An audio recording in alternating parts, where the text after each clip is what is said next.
Alright. So patch 1.1.9.7 is out. I did download the patch. You can check out the patch over here on this website, of course, as well, on the forums. I'll leave a link down below as well.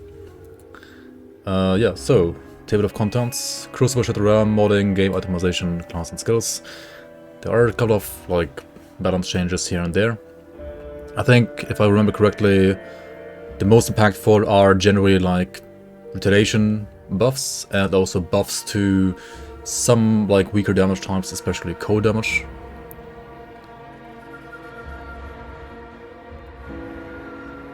Cam is drunk.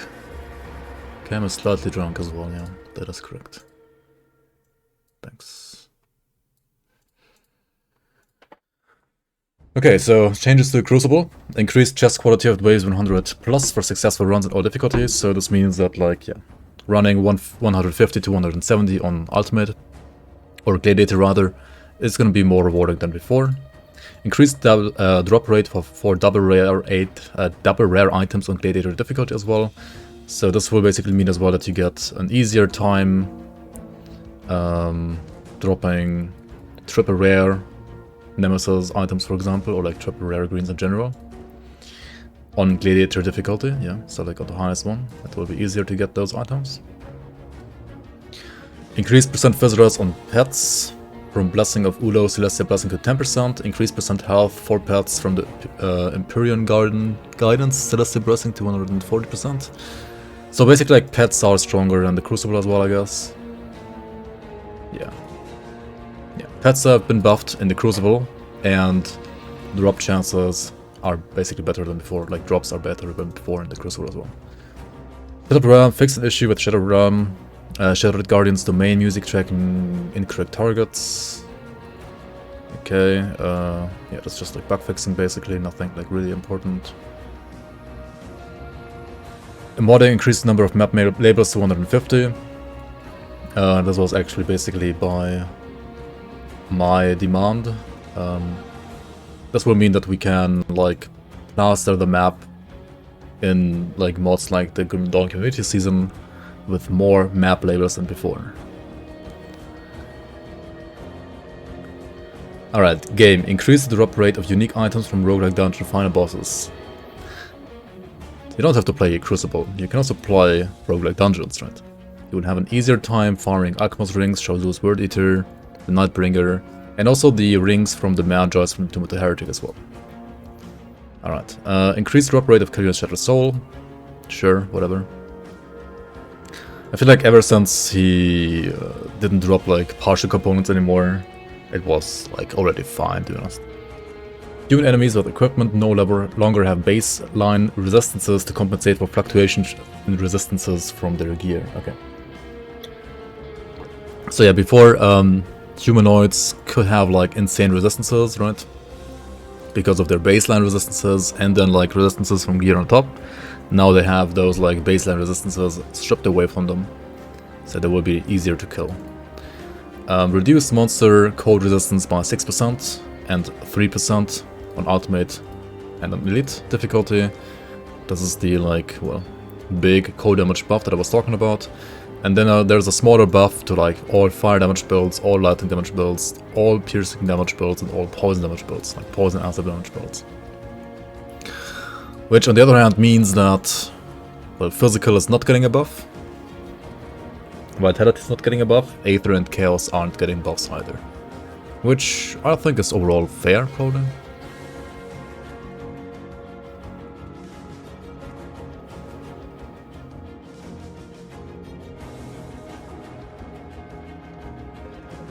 This is the actual patch here.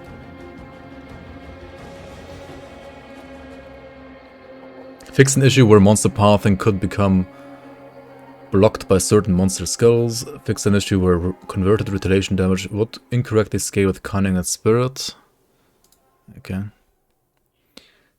Fix an issue where it caused skill modifiers from items to persist on duration buff skills. Yeah, okay. And then swapping equipment that modifies pet skills now disables their on-death attacks in addition to dismissing them. Like on Hellhounds and Rule of Grad. Okay.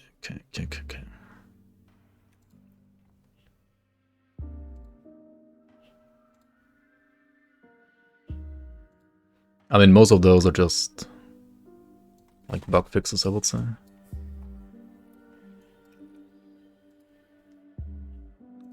PM in Discord. Alright, I'll check it out later. Thanks. Most craft level 90 blueprints have received a general buff to make them a more viable option. This will be actually interesting, like maybe some of the craftables are actually like worth looking into now. At least, especially on like a first time playthrough, they should be pretty nice to check out and look at. Alright, suffix Aether Storms increase attack speed and casting speed at levels 82+. Suffix Dark Intent increase attack speed and casting speed at level 82+. Honor Guard increase attack speed and casting speed. Rapid Reflexes increase attack speed and casting speed. All of these are affixes that I've pretty much never heard of. I think this is like a glove attack speed suffix.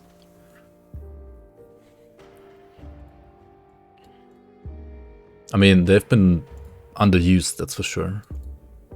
So, them getting buffed is nice, I guess. The Blaze Rush 2-handed mace has 120 OA now. That's quite a lot actually, that's pretty good.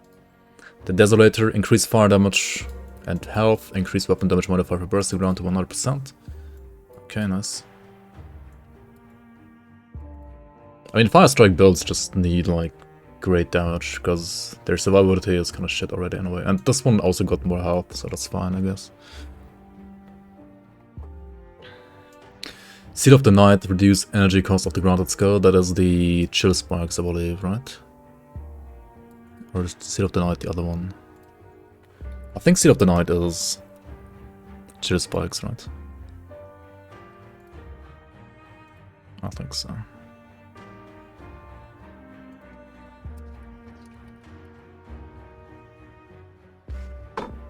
Alright.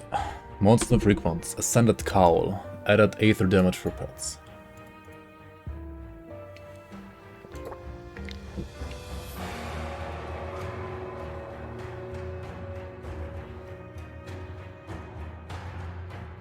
I mean, how much exactly?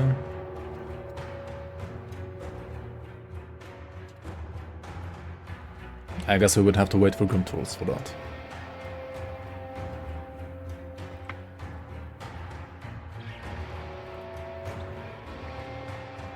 Ascended Hood, increased crit damage modifier for devastation to 50%, increased elemental damage modifier for Inquisitor Seal to 110. 50% crit damage. What the hell? It's quite big. How much was it before? Ascendant Hood had 25% crit damage before, now it has 50%, okay. I mean, that's quite a lot actually.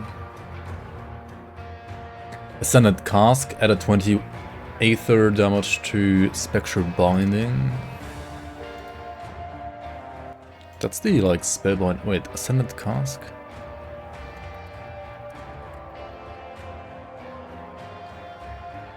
Oh no, Ascended Cask, not Ascendant. Yeah, that's like the spellbinder item, right? This one right here. So this one got, instead of... or just has 20 more flat now. I mean, 20 flat is not usable really on like any spellbinder. I think it's mostly good for, well, Peller's Tempest, obviously, or like Bone Harvest. I guess also for dual wield, what's it called again? Like Theoden Scepter, for example. Yo, Dying Hermit, welcome on, welcome on. The patch has just hit the 1197 patch. Basilisk Fang increased retaliation damage added to attack that reeks of 15% from what was it before? Basilisk Fang.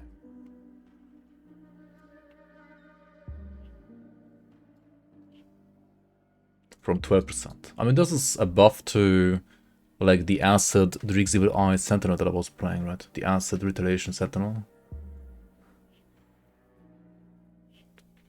Definitely. Alright, alright. Chosen Gaze increased percent armor to 10%, added 1%, I mean 1 second duration to my to Ascension as well. Chosen Gaze.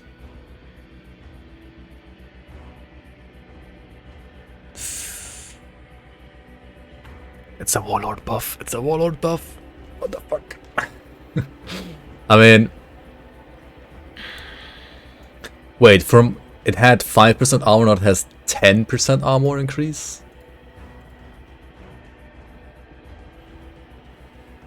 Alright, Zentai is buffing pets and warlords. Here we go. And to be fair, this item... Like, endgame?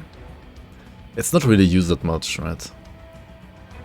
Compared to, say, Octavius or Warborn. But that's not because this item is bad, it's because, like, Warborn and Octavius are just even more OP, I think.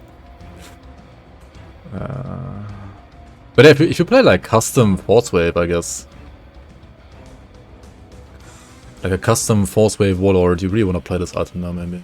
At least try to fit it in somehow. Chosen Mask, replace crit damage with health, added crit damage to Stormbox. Chosen Mask, that's the like lightning one. So this one lost less crit damage and got it on Stormbox. And then instead it got health, which honestly, something like a Purifier badly needs. So I don't think that's a bad idea to give Purifiers more health, right? And Chosen Visage. Chosen Visage is the fire one that is usually rather used for pets. But it got more Fizz on Flame Touched, so like any Demolitionist gets more Fizz. And increased crit damage to Hellhound. Alright, so I mean it's nice for like pet Pyromancers as well, to be honest. It's fine. Coerced Wraith, increased acute damage to Grenado.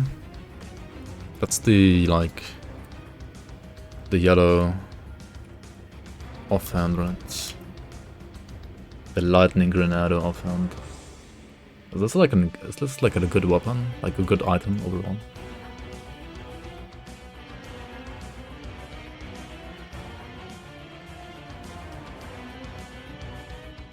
Well, it had 700 over 5, and he says it's being increased to 360 over 5. Is this like 360 per second?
I mean, okay, so it's either 360 damage per second,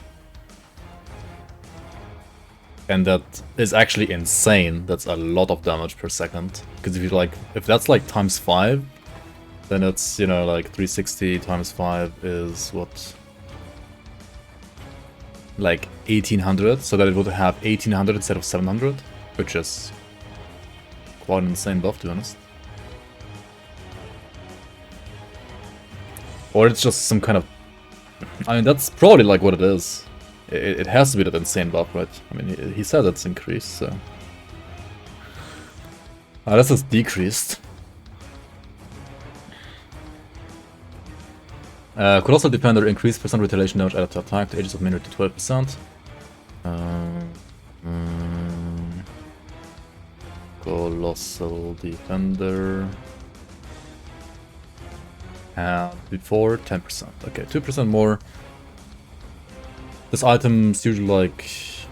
Yeah, it's fire anyway. I mean, fire retail, especially like fire ages retail, is not the best, so... This is a totally fair buff. Probably could get, like... Could receive even a higher buff, to be honest. Colossal Fortress added 4% retail to Counter-Strike.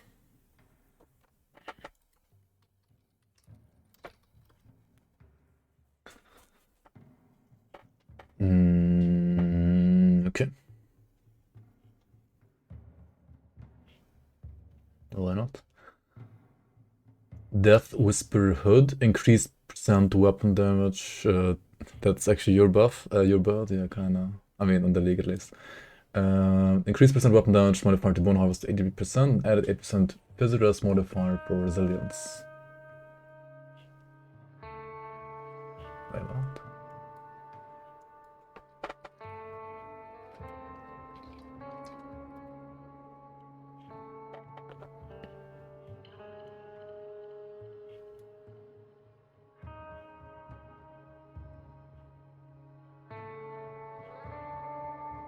That's pretty insane. I mean, for leveling, it's already a good item, right? Like a great item for leveling already. Okay, for endgame, which builds benefit from this? On Vit, you play... I mean, this has Vit damage, but on Vit, you play... what's it called? You play Blood Knight anyway, right? You don't play this in Vitality. So it's good for, like, elemental damage types, I guess.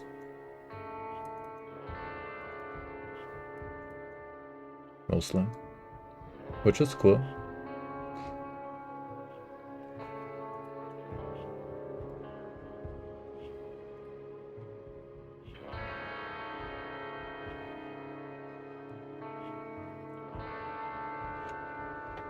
You could play it with Soul Rend, I guess.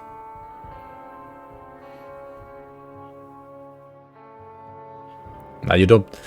Dude, the shield is so meme. Like, unless they like make the shield actually insane, which it's like very far away from. Like the shield is such a meme. I don't know, man. The shield from that like Akovian Gargantuan, right, from the Colosseum. Flesh warped cask. That's the Warcry helmet. I mean, this helmet is already like very, very, very good, to be honest, for leveling at least. And it has now the same cooldown as Warborn helmet. And added 100% physical damage to IEE as well on top.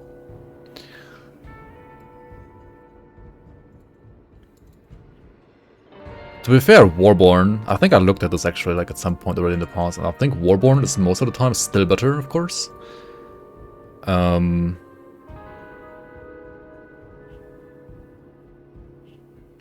Which makes this buff totally fine.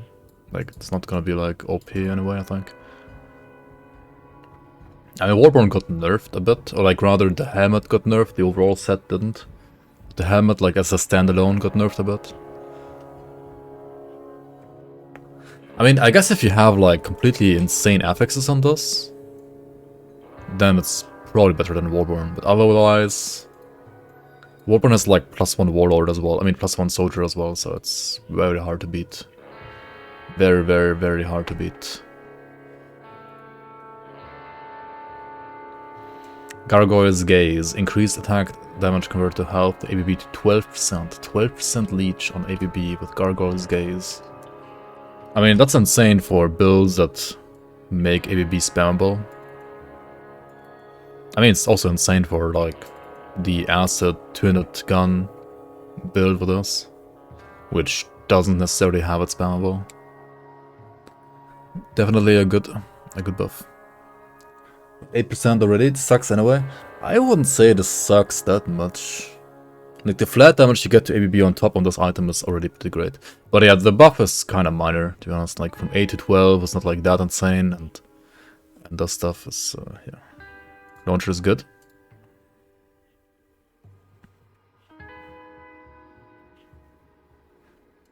Nice.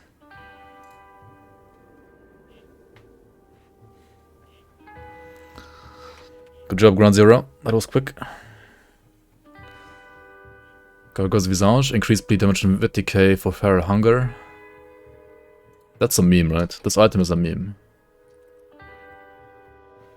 At least this part is total meme. Like, the POC stuff might be usable, but like, this is just meme, right? Yeah, 1197 is in the league now. Like, you can play the league with 1197 now. Apparently. I mean, let me double check. I can check here. Let me go to my league account.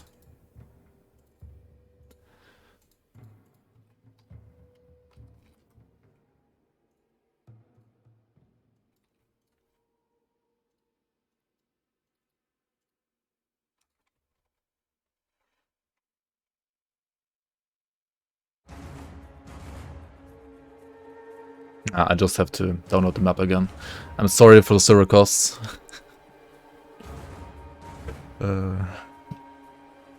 Yeah, I have already Steam. I already have the update. I just. Alright, Incendiary Cask. Increase fire damage. A fire strike and Ignifire.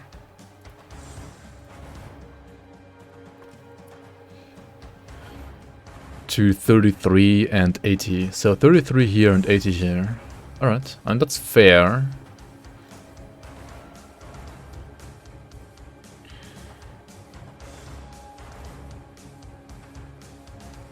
It will definitely make this item feel a lot better while leveling, and even endgame, like if you have great afflexes, this could be amazing. Depending on like the conversion that you get, this is better than the Gallon's thread. Anyway. Kaisan's Burning Eye, added retaliation damage, monkas. Retail builds with Kaisan. Heck wait. Right, this item doesn't exist.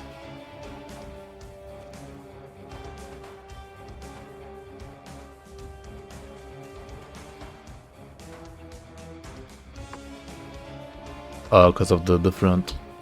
Yeah, there we go.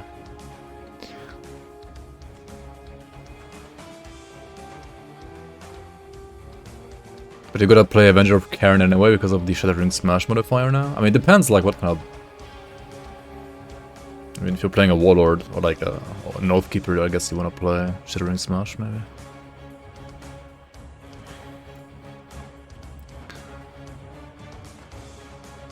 Corbin Cask. Increased IT and Wit Decay to Blade Arc and added 6% Leech to Blade Arc. 6% Leech, eh?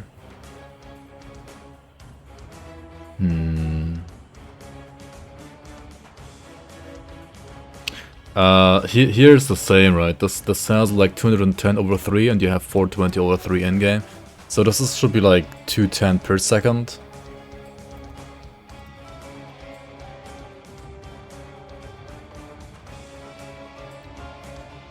This should say like 630, I guess.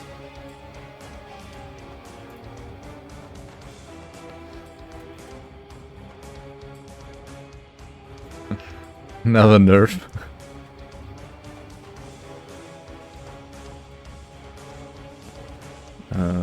Blade Arc.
Mesotron with a Snell, a helmet and gladiator's belt.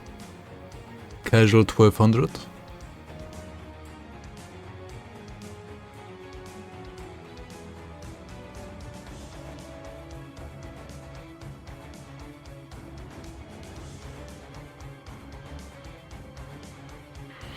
I mean, you have 50% more now, right?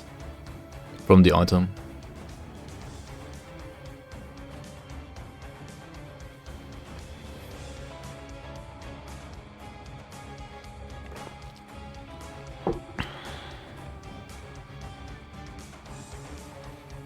And yeah, I mean, this is a good helmet with gladiators for sure. And you can't play Targo with this, but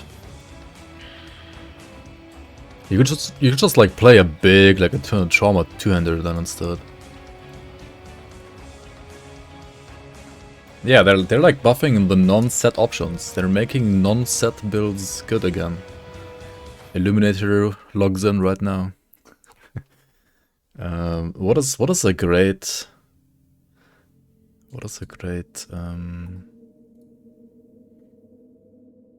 two-handed Eternal Trauma item? He's gonna bitch he can't get desired affixes.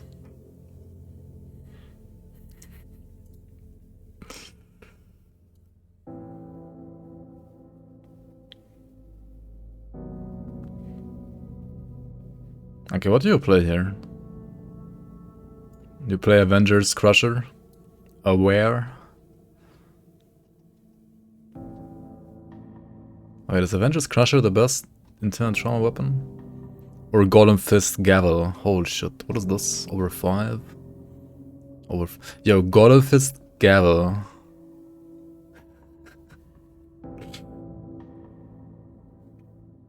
I mean...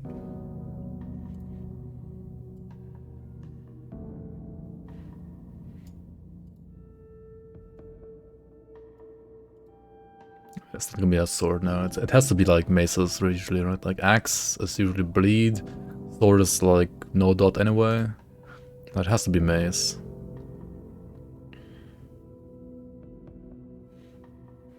I mean, yeah, it's either Avenger or Golem Fist Gavel, right? You just play like Avenger set Warlord with Blade Arc on cooldown.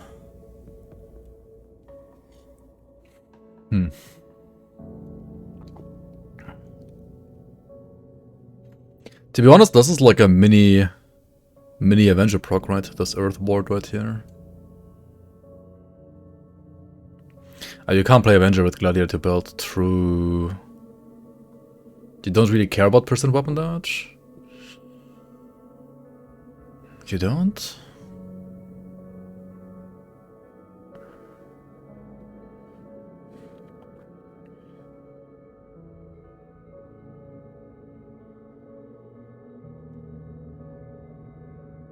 CDR reduces weapon damage on Blade Arc.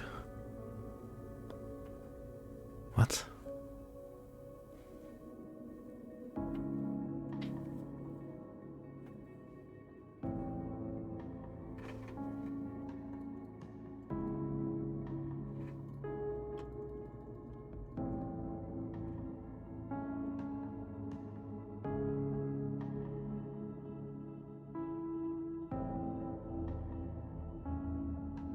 It's only minus 25%, right?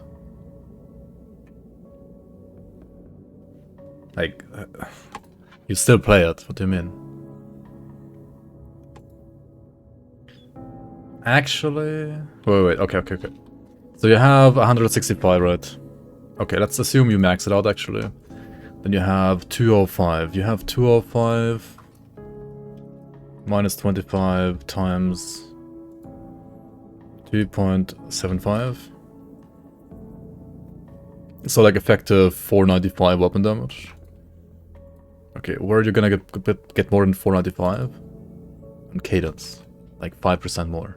But you're not gonna have like 26 points cadence at the same time, right? So Blade Arc is still gonna be your like weapon damage. Like your big weapon damage dot applier, right? Pretty sure. Do you need something to press in between? I mean, of course. And the thing that you are pressing in between could actually be cadence. Unless you want to play RF.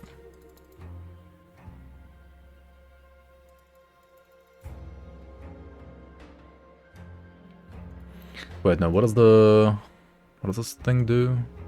It's water. It would be water, actually.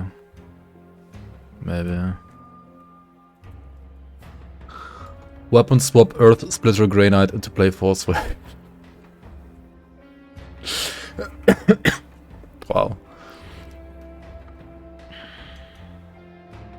Yeah, I'll leave that to you guys. Alright, Corbin Gaze.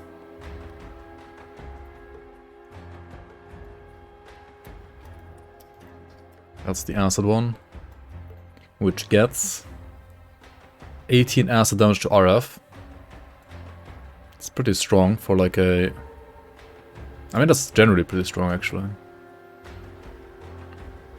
Increased poison with decay damage to warding death to 220. Yeah, again, like what are you doing, Zentine? This is 210 per second, right? Not 210. Like, it should be like this, right? But like... She needs to multiply these values times 3.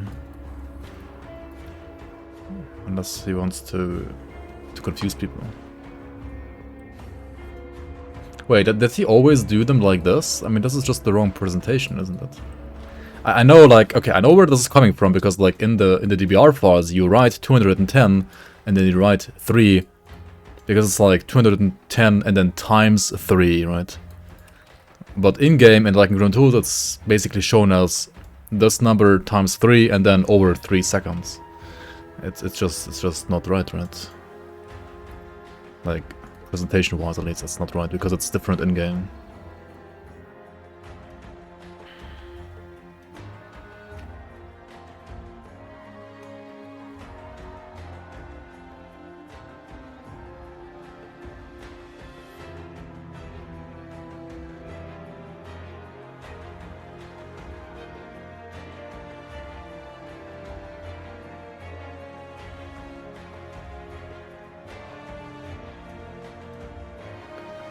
I mean, it's like per, right? Like per 3 seconds.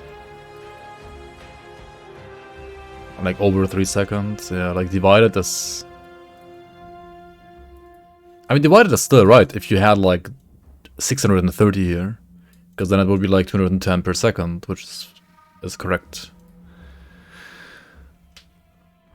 He just has to like put 630 here, right? Yeah, it's either 210 times 3 or like 210, like 630 over 3. And like in-game and in tools, you have like 630 over 3.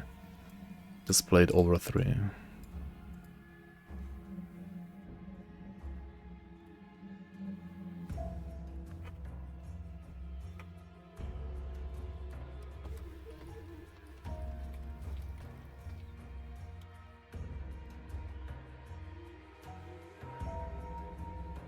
No, this is over 1 second, so that's fine. But I'm pretty sure like Pucklas is gonna be the same.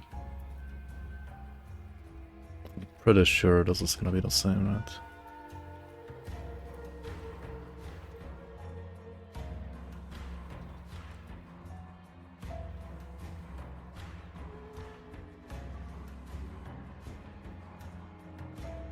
Because if you look at Pucklas in here...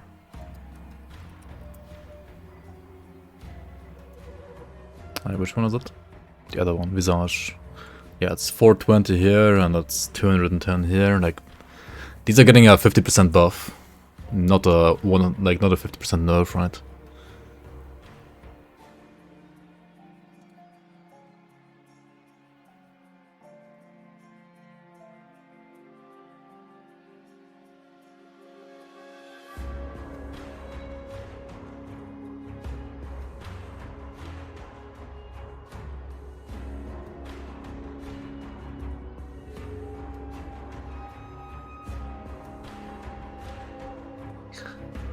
Yeah, I mean, I know what you mean, Illuminator, but like in this case I would just display it the same way as it is in-game. So like 630 damage over 3 seconds, right? And you can use this to like shorten the over. That's fine, but like this number needs to be correct then at least.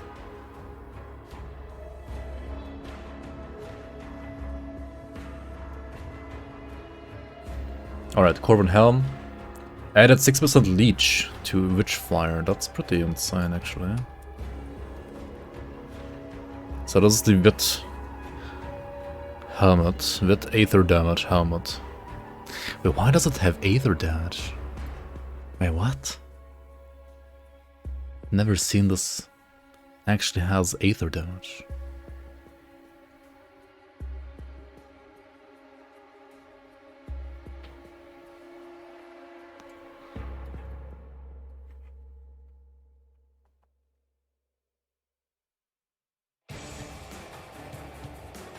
Yeah, I mean, Reaping Strike has Aether damage too.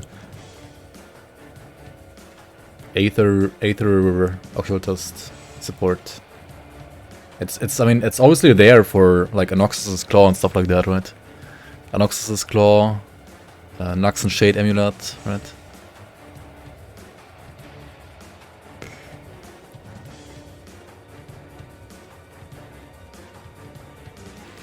I mean, no, it's there so that, I know, it's not wrong for it to be there, right? It's fine. Like, you can use it also for just Necromancer and, like, you can use it for, like, Death Knight, right? Bad chest. You can use, like, Reaping Strike Death Knight with this. Anyway, this is getting a buff for Witchfire, right? More Leech and Witchfire. And increase also the Reaping Strike Leech to 15%. Leech, like, Reaping Strike is healing you to full with this, right? Like, doesn't it have, like, 50% Leech already by default or something like that? This is just... I mean, the Leech on Witchfire is much more important, because... Witchfire has no Leech otherwise. It already has, like, 36%. So getting another 15 on top is, like... Sure, it's not bad, but not as impactful, I feel like. Magi's Visage. Oh, this one actually gets more damage to RE. Yo. What? Non-Dark One set Vitality Casters. Rise.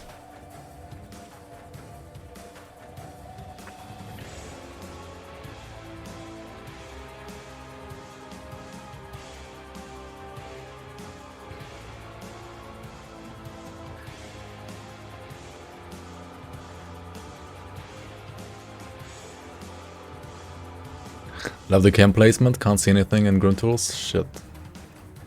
Thanks. Yeah, that's not very... There we go. This is better. Oh my god. Professional streamer, by the way. Yeah, the cam's still too big, right? Where do I... Oh my god. Okay. Can I put it... Just delete the cam, right? Just remove it.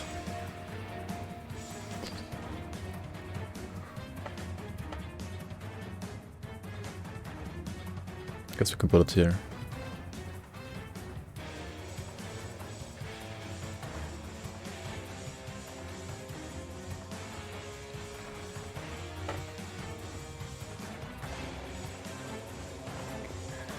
Alright, there we go.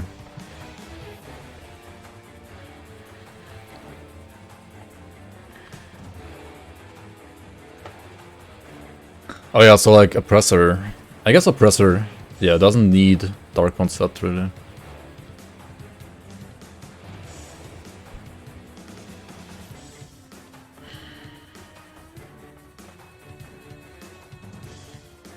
Yeah, I mean, as you said, like Oppressor actually has like really good damage. That's true. Plus one Guardians on top. Yeah. If you can make it work on top, why not? Mark of Plague is increased with damage to Virus Might to 180, added 80% acid. That's just damage to Harbinger Souls. Plague, yes.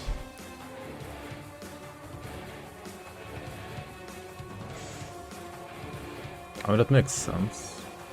I feel like 80% isn't enough. Why not like 100? I mean, this gives you like 135% wit at soft cap already. Like 85 is only as good as 7 points.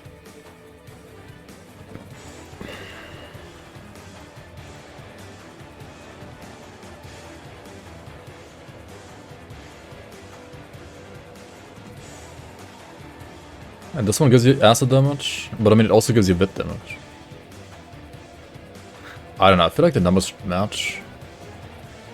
Like, give it 135% acid damage, or 125 at least, something like that. Or maybe just like... So what I did with like league items, I just gave them like 150% usually. Like around 150% damage, right? For like exclusives at least. Like around like 100% damage when it came to like abilities like these here, right? But there was like a modifier for something like this down here, it was like around 100% damage, or like maybe 80% damage. And if it was like for these, it was like 150% damage. I mean, 150 is like what, like 14 points? I mean, it's not like that many points. So, I mean, yeah, this is obviously still great. Like 85% is way more than 0, or like 80% is way more than 0. But I don't know, like it could be more without being OP, I think. Murderer's Cowl.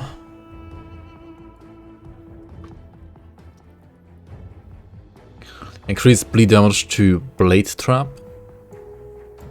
Hell yeah. Bleed Trap users unite.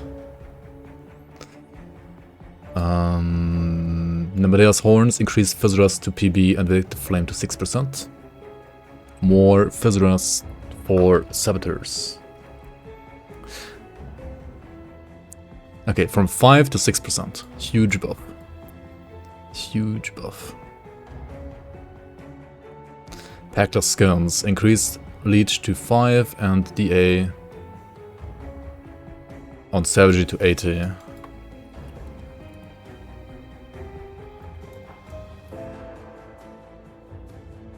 So 30 more DA on Savagery, okay. And Leech to 5 instead of 3. Okay, that's not too bad actually. That's fine. Zenta nerf, all the stuff. I mean, okay, so far, literally not a single nerf, only buffs. The game is easy. But I mean, all the stuff he's buffing is generally not like... He's like buffing the weaker stuff, so it's totally fine. This one is... I feel like he's buffing like a meta item. At least like for Cold Saboteur, like this is a meta item, right? Kind of. I mean, it's only like a very, very, very minor buff though, right? From 10% to 11 to 12% visitors. But... Saboteur isn't meta. I mean, it's like, isn't it like the best dual wield build in the game? Like, actually. When it comes to softcore speedrunning, the Crucible at least.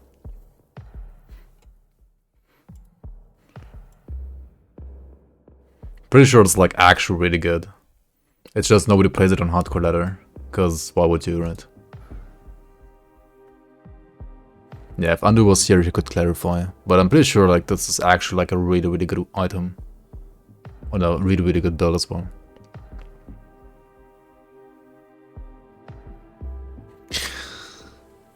It might be that...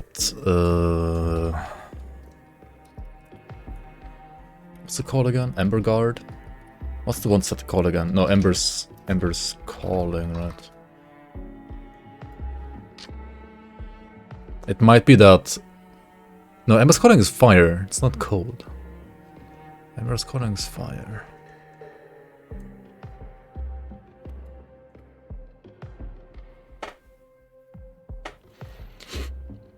Okay, we're on a Proxus thing. So more retail damage. And increased retail on Dreek's Evil Eye and Aegis on 15%. Yo, this is another buff to like the Sentinel I played. Yo, that Sentinel build should have like really good damage now. It was already not bad. It was a bit squished, but I mean it's like, you know, blue set build. But now it's really crazy damage to be honest. I think.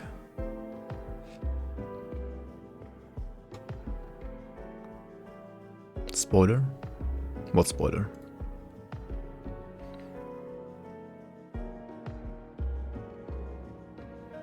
Skybreaker Circlet, increased lightning damage when a fire to Virus Might to 160. I like it, I love it. Nobody plays lightning Virus Might so far. Spectral Crown, Fizz Rest for pets, Monk ass, pet buff. Flamethrower, increased fire damage on Grenado to 550. Okay, I mean nobody plays Grenado, but Grenado is getting a huge buff anyway. Empiric Bone Wall, reduced leech on Sigil. Yo, alright. That is pretty much the first nerf here. And it is a nerf to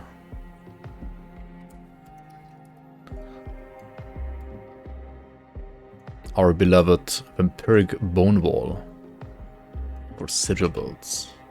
From 10 to 5% leech. Yo.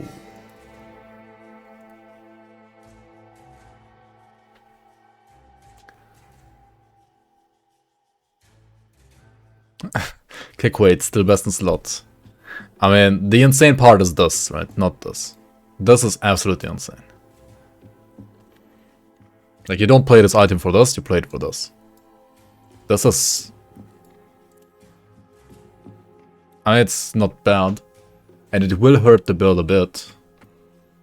But I feel like it's way less of a nerf than it might look like if you only look at this stat and you're like, yo, this is being halved, right? What the fuck? I'm losing all my leech. I mean, are you really? You still have the same amount of sigils, right? It's not like you're losing sigils.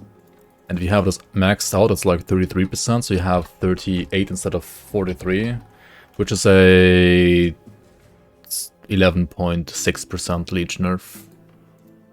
Sure. So you lose like 11% leech, or like 12% leech. That's it. And I don't think like the leech... Like you have enough leech, right? Leech isn't the problem, really. So this is fine. Like this is an understandable nerf, and it makes sense, maybe, I guess. Would it really like change that much about the shield? Probably not. Cinder Core, like I mean, if you want like damage, right, you don't play this anyway, right? If you want like best slot like damage offhand, you play something else. But if you want like a defensive, like for hardcore like balanced option, you always play this nevertheless, right? You get like durable prefix. Yeah.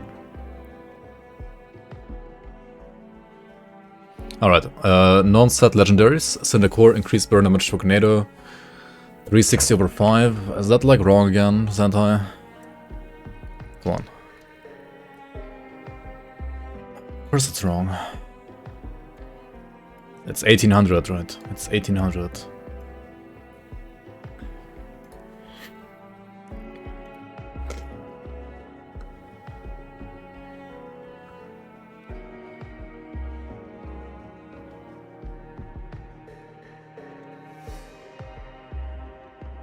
Wait, does he never write them correctly, or?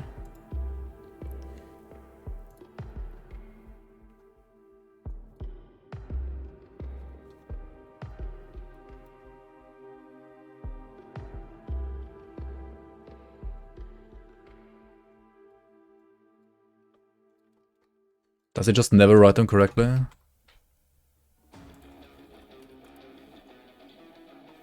I guess he just doesn't care. He just never writes them correctly.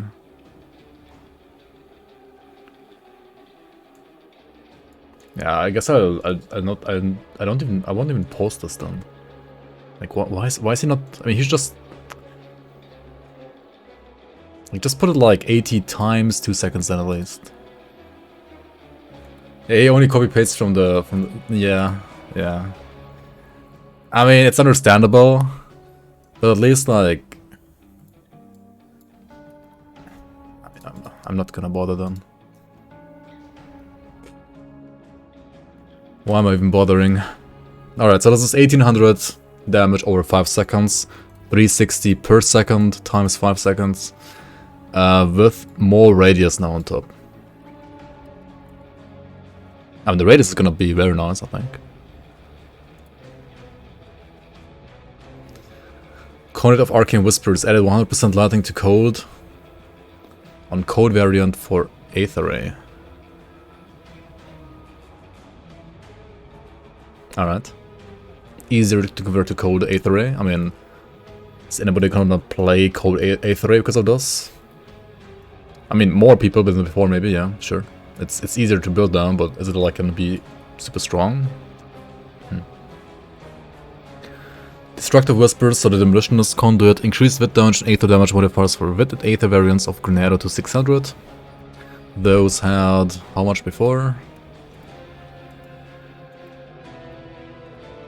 Okay, so overall, second big theme here is, besides Retaliation buffs, it is Grenado buffs, right? Grenado is getting a huge buff this patch. Like left and right and right and left, to be honest. Okay, it was like 420 and now it's 600. Goodbye 420. This was 440 actually, alright. Yeah, okay. Both to 600. Added 100% fist to wit and 100% fist to acid for wit and acid fire strike. Alright, so you can finally properly play like acid and wit fire strike maybe.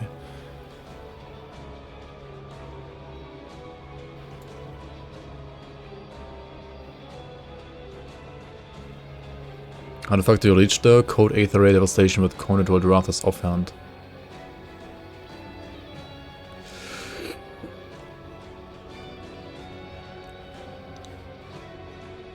I mean, you need green offhand for Leech usually, for Leech on Aether Ray.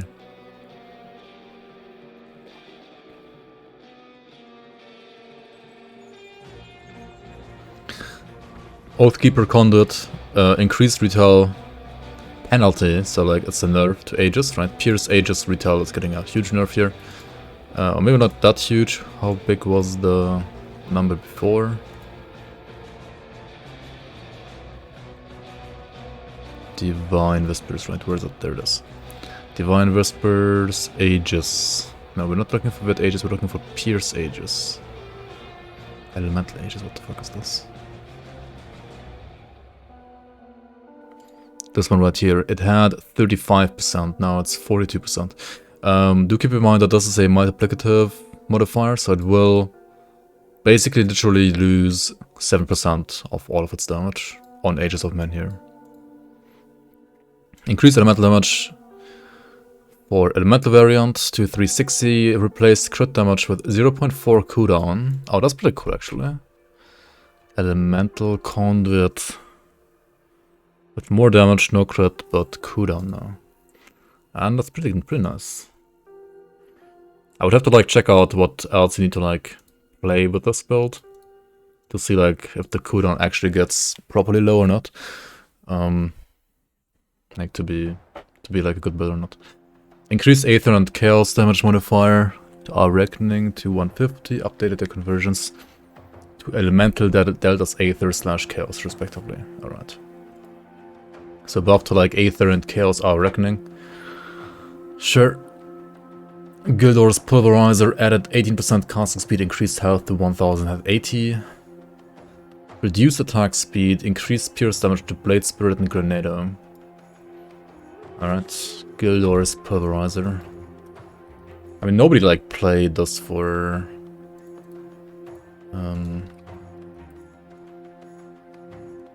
attack speed anyway, right? Not really. Spoiler, it still sucks.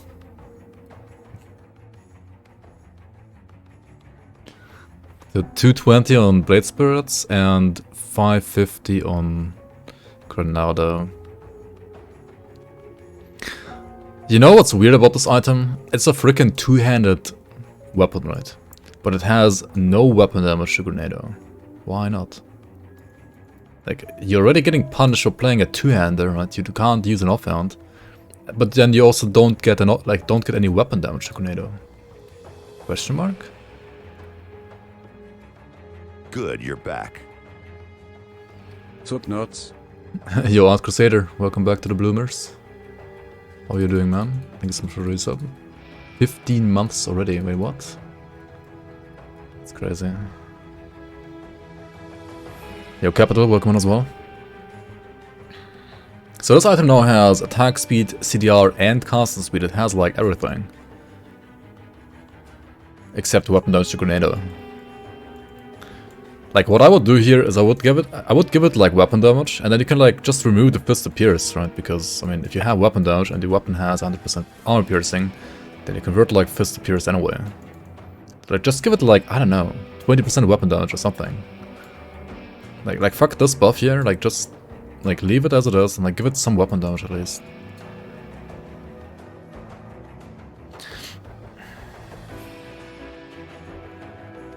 It's a freaking two-hander, like why does it not have weapon damage in Grenado? Feels bad, man. Gut Smasher, reduce weapon damage to Eye of Reckoning. I mean, yeah, this was in the top 20 builds post, so of course it's getting a nerf, right? At least a small one. Mark of Ulzuin, chaos damage to Grenado. Up to 420 damage on Mark of Ulzuin for chaos nados. Sure. I mean, nobody played Chaos Nados. I mean, Nado is getting like so many buffs like left and right though. Like, it might very well be like really strong now. Adversary, increase weapon damage to Grenado to 120, but remove the cooldown reduction.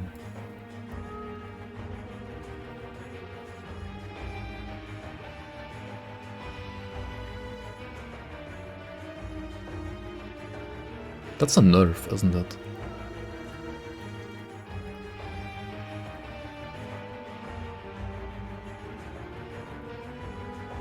Like it gets what, 20% more?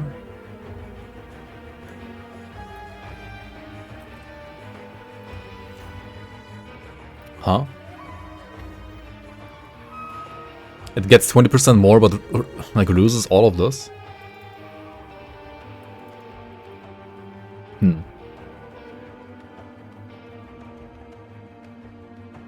Okay, but like look at Adversary, right? Like even post nerf and compare it to Guild Wars.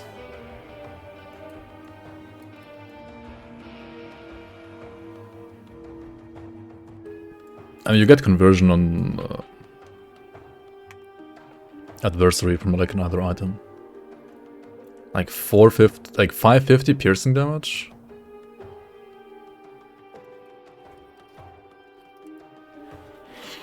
Oh right, Grenado has this cooldown. So Adversary is getting slightly buffed, it's just like everything else that's getting even more buffed. And Adversary comparatively not getting like a big buff, to be honest. Okay, I mean that does make sense, right? Where's Grenado done here? Yeah, reduce cooldown to 2.5, it was like 3 seconds earlier.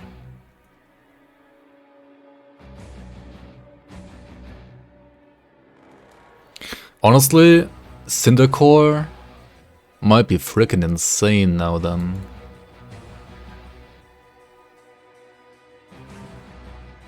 I mean, I like this change done. I like this change. It's a good change done.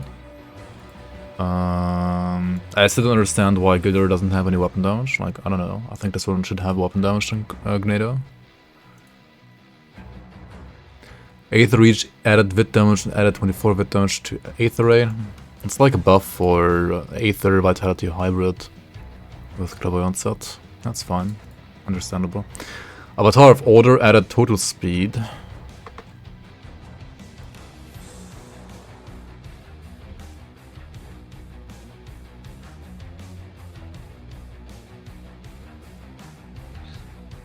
Added total speed.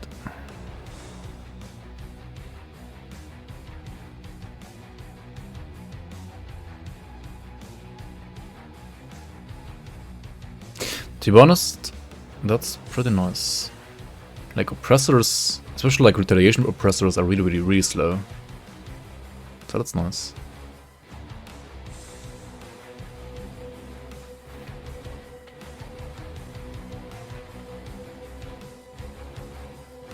Yeah, I like it. It's a good way to buff it if you want to buff it at all. And increasing ages to 14% the retail. From 12 to 14, okay. Makes sense.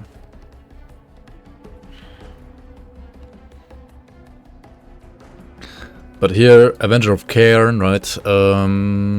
Increased physical retail, increased health, added Shattering Smash, and added 16% to Shattering Smash.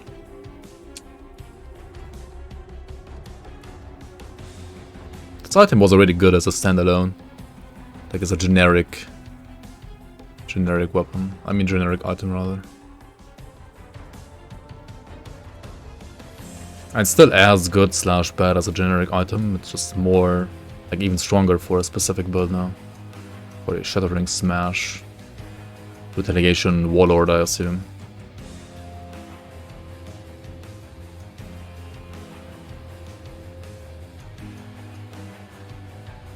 Yo, Grimer, welcome on. I mean, 150 is definitely better than before.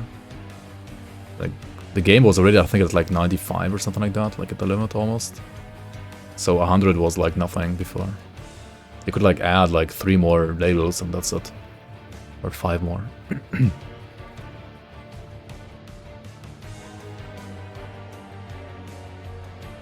Baronath Reforged, increased total speed, removes retaliation damage penalty. Reforged.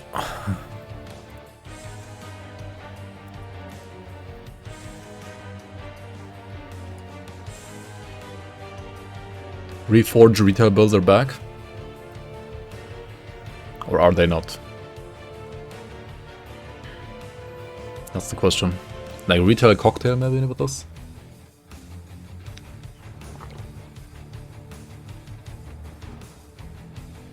Retail Cocktail Commando. There were, I think, some other builds as well that used this item. But yeah, Retail Cocktail Commando was one of them.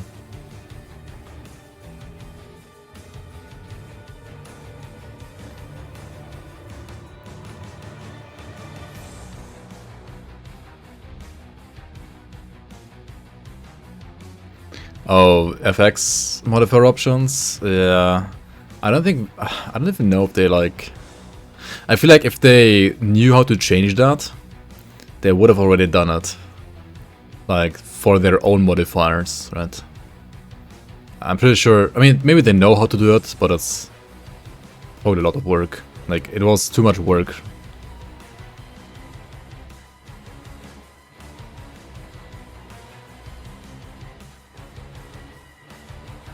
Blood Citadel of Cthon, added Leech, and 100% Fist of Chaos to Fire Strike. Alright. That is a Dark Blaze buff, basically. Dark Blaze Pyro buff. Fist of Fire to Fire Strike. And Leech. Alright, sounds good. I mean, I'm pretty sure, like, if it was easy, they would have already done it. Like a long time ago, I think.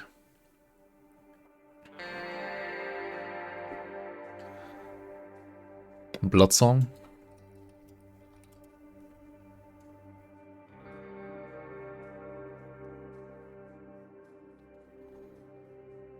Add a leech on the proc.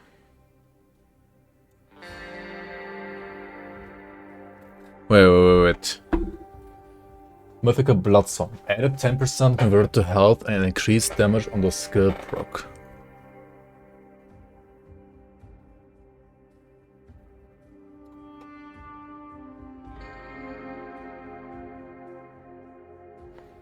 They've added Leech on this.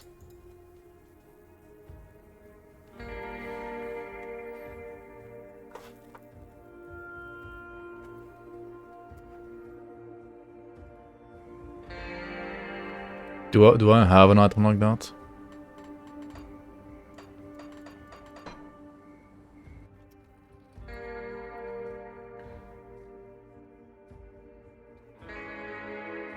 Add a leech on the base. Yeah, okay, that makes more sense. Because I was like, this has no weapon damage and this has no flat damage. Like, it's not gonna leech then, is it? I mean, okay, that makes sense, yeah. Adding leech on the base item makes more sense.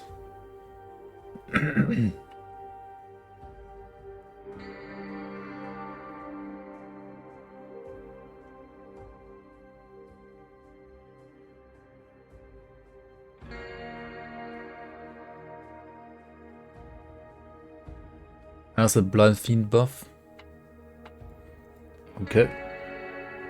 I have no idea how good this is. Chains of Nightfire, added stun res. Is this used on Cold Saboteur? I guess it is. Increased regen and health, okay. Chilling Grip of Hagrad, increased Frostburn to Grenado, sure. Consumption of Agrivix, increased retail to Creditor's Tempest, and Flames of Ignafar to 16%. Crab Turtle, here is your buff for your retail Ignafar.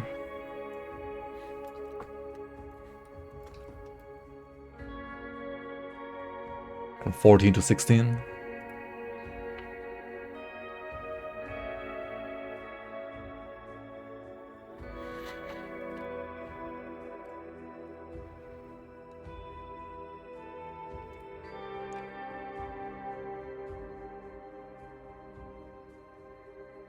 And Leech is 6%, sure.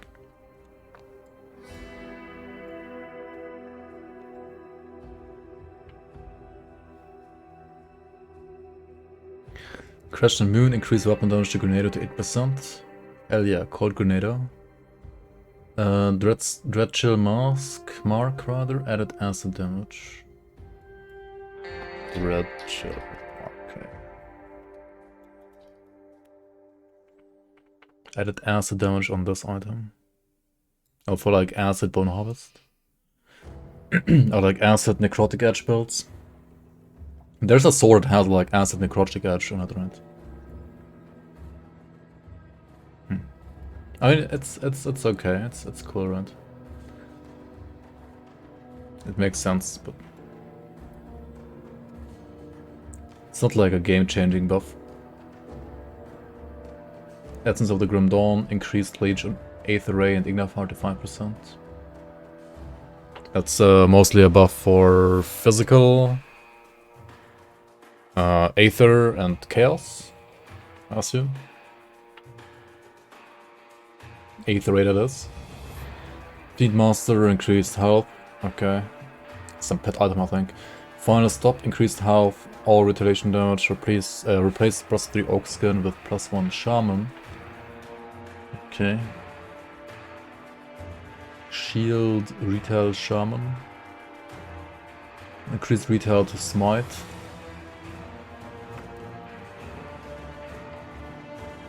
Shield, Retail, Archon.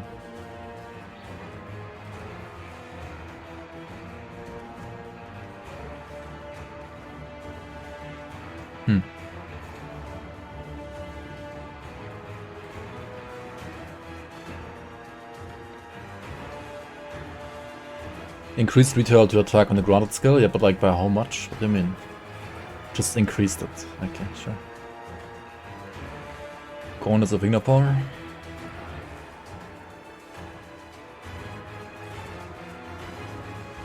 Increased burn damage to 320. Yeah, it's 1800, right? No, 1600. 1600.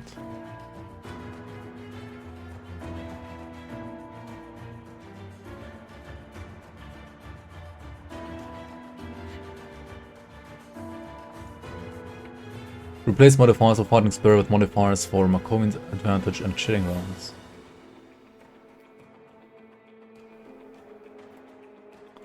Mythical Havoc, eh?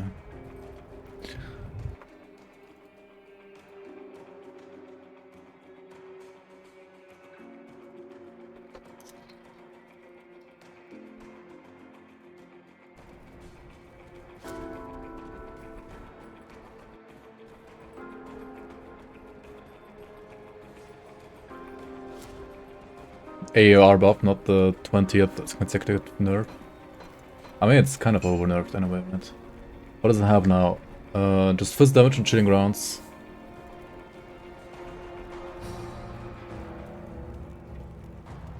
Not even conversion. Oh, you have elemental to fill the with renewal. And pass through to Markovian's advantage. That's nice. Yeah. So you got chilling rounds and Markovian's and Solheim's technique as pass through then. Bloodsong got base leech, like the weapon got like more leech.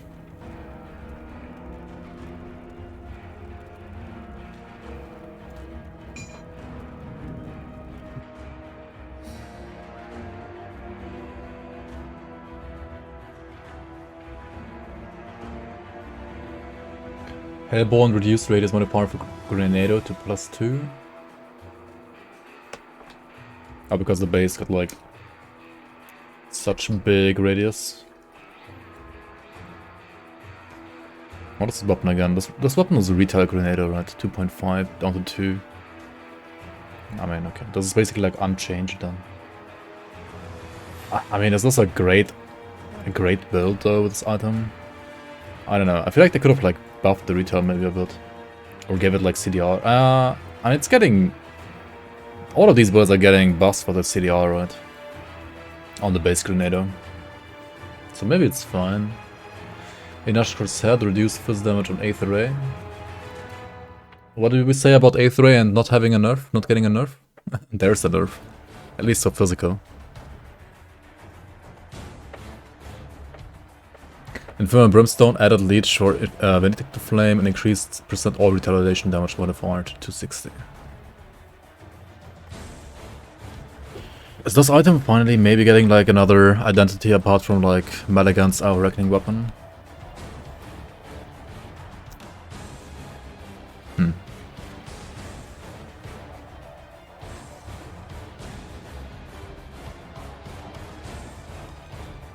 Is it?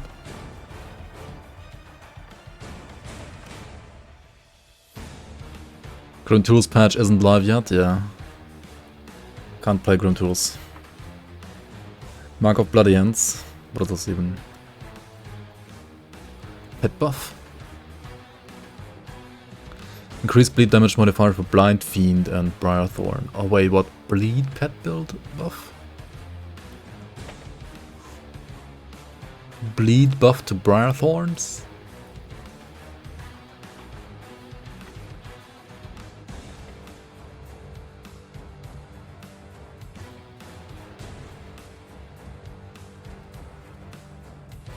I don't know, do you even play this one on Bleed? No, you just... No, wait, you can't play this with, well, the set has a medal anyway, right? You don't play this anyway, like, why would you play this ever? Yeah, Beast Cutter has a medal, right? Yeah. Never mind, go back to bench. Unless you play Ritualist, like Bleed Ritualist, but without... Yeah, I don't know about this item. Just seems inferior to... Beast Cutter, I guess. I mean, if the... Maybe the number is high enough? I don't know. Probably not. Mark of the Dreadblade. Increased bonus to RF to +3. Increased modifiers to cadence and RF. Mark of the Dreadblade. Wait, didn't the cadence also get to +3? Increased to +3? I'm pretty sure it did, right?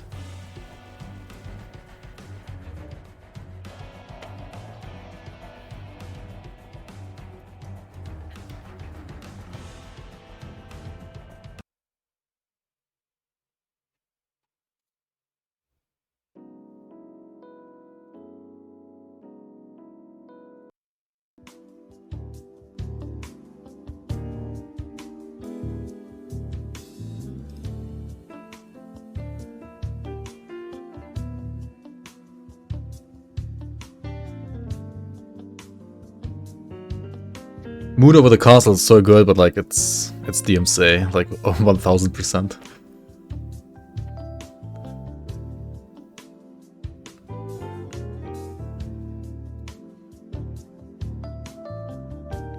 There is a patch, yeah, there is an actual patch. But it's like balance.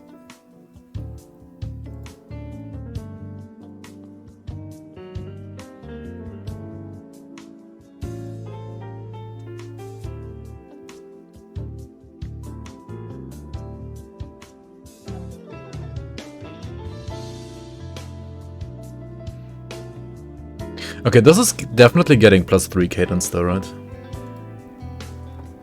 Pretty sure it is. The red blade.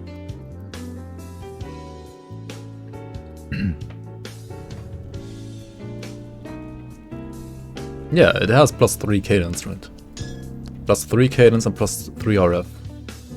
Why does it not say that here?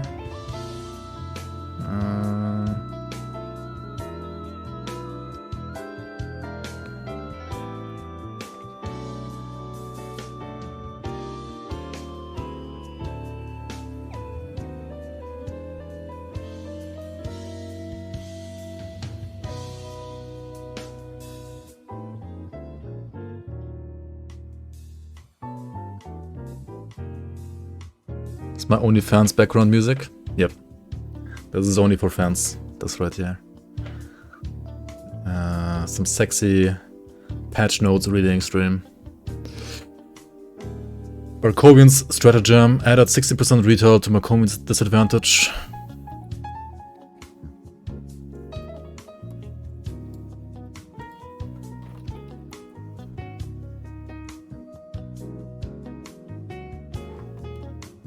Oh, it had 0 before? Huh. Wait, so you can like kind of like do weapon pool skill retail build with advantage on metal and shattering smash on amulets, for example.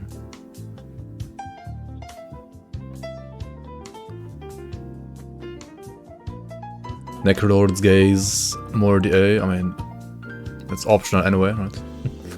Nightshade's Reach, here we go. This one might be interesting. This is a two-handed Shadow Strike weapon for Acid. And what does it do now? Added 50% code to Acid, like as a base conversion, so you can get up to 60% probably. It rolls between 40 and 60, something like that. Added 25% damage modifier to Shadow Strike and reduced acid damage to 220. So they cut this in half. But I mean, it's a two-hander, so this part doesn't really matter too much. But I added 25% total damage modified, which is huge. Like that is a lot, right? That is a lot. No idea if it's enough or not, though.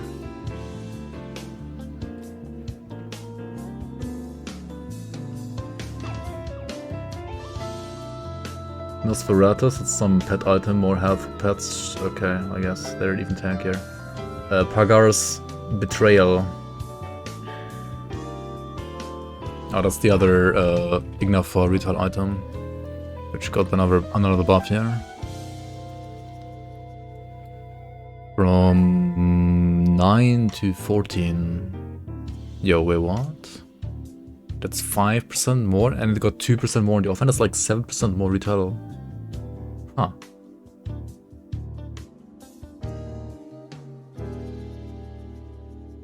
Yeah, you need to wait until it's up on GOG. That's just how it is.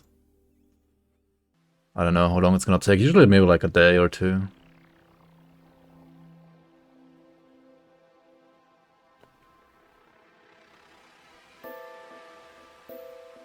Yeah, both weapons, like both hands.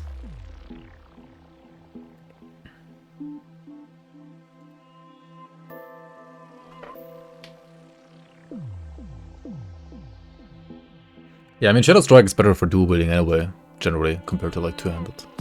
Because like all the flat damage is like way more impactful. Two-handed is complete trash then. Yeah, it was like absolute trash before. Now it has like 25% more damage at least. So now it might be like playable. But before it was like just absolute dog shit, to be honest. Like, so bad. Pestilence of the Reek increased retail damage to 70%, sure. It's like an amulet, right? Pummeler increased retail damage modifier for Aegis and Force Wave to 20 and 24%.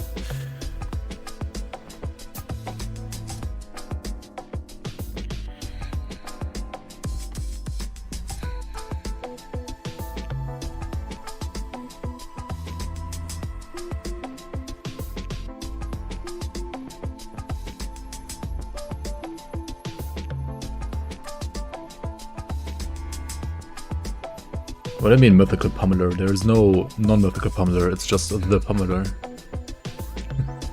What do you mean mythical pummeler? It is the pummeler, it's so mythical on its own, I guess.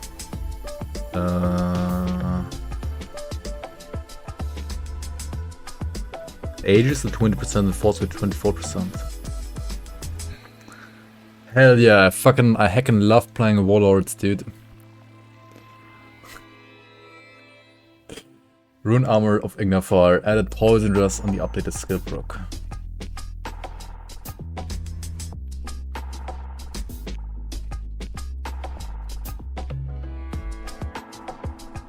Oh, this has like... What do you mean skill proc? It's like an aura. So the aura gives you 18% Poison Rest. That's honestly really nice. Because what are you playing this on usually? Like Final Strike Purifier maybe? They usually lack Poison Rest, so that's nice.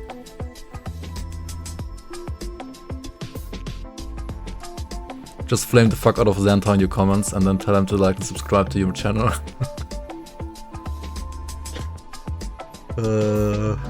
Dude, I was looking at these numbers, right? Like this, for example. I started to like write them down. I was like, yeah, these are wrong, right? But I noticed, like, also in older patches, he never gives a fuck, right? This is just like 360 damage per second times 5 seconds, but like, why is there a slash here? Like, and then I was like, yeah, never mind. He just doesn't care. I give up. You play this on meta against Auromancer. Come on, you're too mean.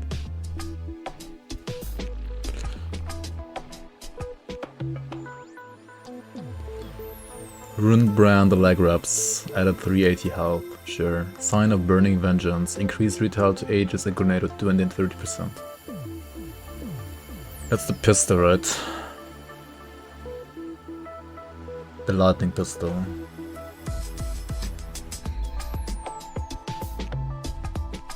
Like, it says Burning Vengeance and it has like fire damage. But if you look at the actual conversion here, it's Lightning Aegis and Lightning Grenado, right?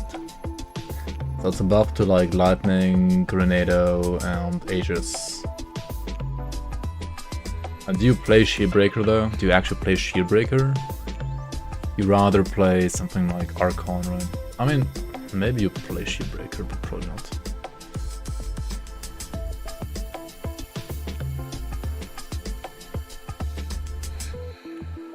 Only Medley is the guy who's always wrong and everybody else is right. I mean, wait, what? I mean, the other way around, of course.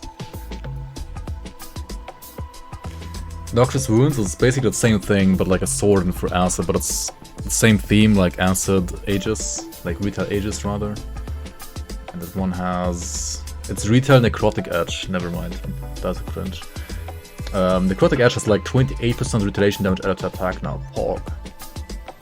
Would you play retail Necromancer? Or rather, retail Oppressor? Maybe you dual wield these and play retail Reaper. How does that sound? Retaliation Reaper.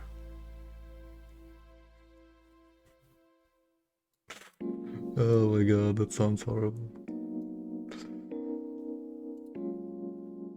Yeah, I mean, Drain Essence is like the only good retail Oppressor, I feel like.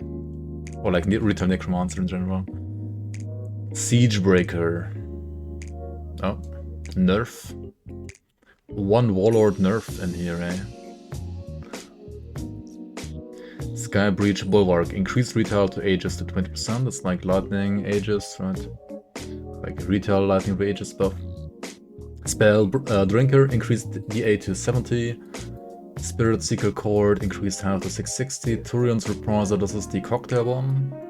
I mean, this one together with the, what's it called? Like Bernath buff for retail.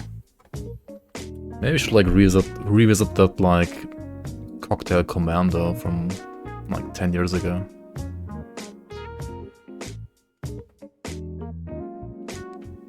Why does he not add new items, Xantai? Because they're not really like developing the game anymore. The game is content complete. Since like over a year already. Like 1190 was the last patch that like actually gave us content, right? But the game is dead. It's a dead game. Unless you play and support the Grim Dawn seasons. Or like the other mods. Nah, I mean, the game is definitely not dead, right, Copium? Like, this patch will bring, like, so many people back to the game, right, Copium? Actually, if you look at the freaking, like, Steam, like...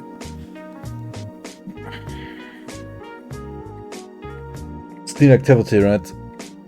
More people came back for 1.1.9.6 balance patch than they came back to Grim Dawn for the season.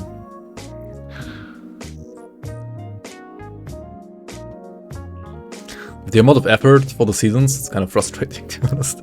I mean, we had so many more people like playing season 3 than like season 4 than like season 3 though. Like, it is amazing, but I thought we would have like at least like a small impact overall. It's not official. Yeah, it's not official. It's like the problem. GOG users are still waiting for patch 1196. Wait, what? GOG aware. Void Mancer scored. Added 35 DA. I mean, that's like whatever, right? What is this item even? Like another pet item? I feel like they gave pet items like health and DA.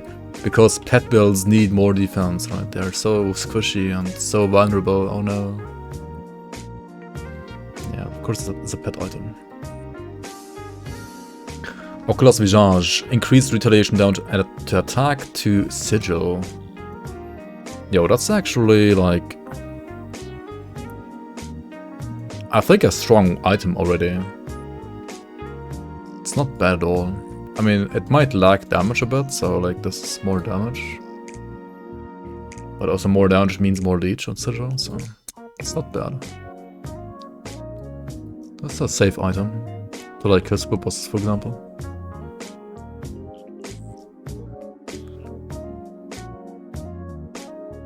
They could post the event on the socials at least.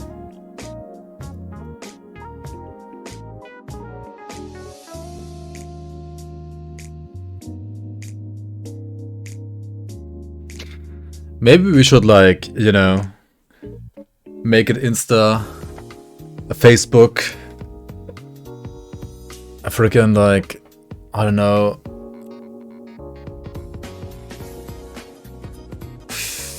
Twitter for the league. Like, actually promote.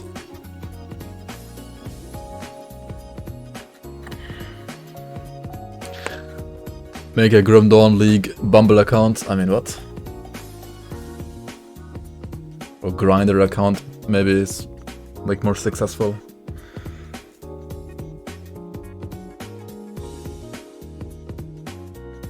Need a zoomer to run socials. Like TikToks. Grim Dawn TikToks. Dude, we need basically like Scrap to do something like that. I think she would be good with that, but I don't know. She's also busy, I guess. YouTube Shorts?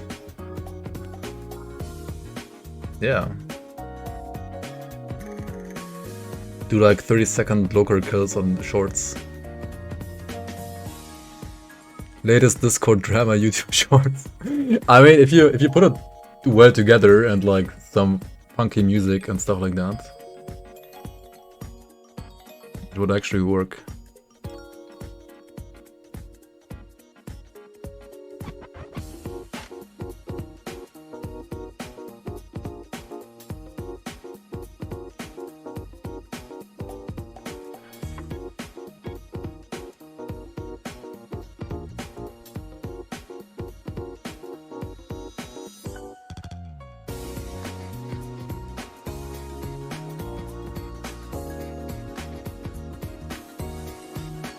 Grim Dawn TikTok.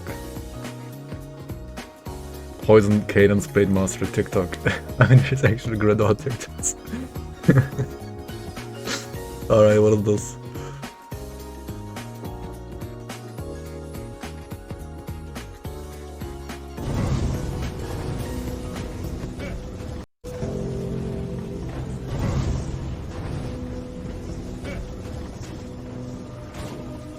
That skill's not ready.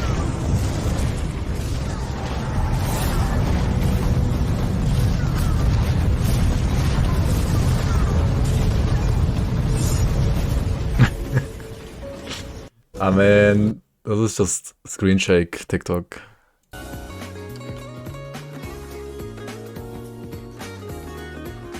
Honestly, I mean, for shorts, you need screen shake, right? Unless you want to edit like remote control from Exteria. I mean, it doesn't matter. It just matters that there is content. It doesn't matter honestly like how good the build is. It just matters that it is there. Yo, so Rack, welcome on. You've been a lurker so far on this channel, playing Grenado since 3 months and still haven't seen it all. You're happy that this kind of community still exists, but for now I'm playing softcore since it's settled a bit more. Or you're settled in a bit more. Yeah, that's nice that you're enjoying the game so far. And yeah, we're trying to keep this game alive. I mean, Zenta is trying to with like balanced patches. And yeah, we are as well with like events like the season, like trying to bring in new content. So yeah, glad you're enjoying the game, and if you are through all the like vanilla content, right, check out our welcome. I mean what? Our season if you haven't already. It's ending soon, to be honest, but you can still play like the content even off season. It's unfortunately not like something official, but it's as official as you can get from like anything like, well, non-official.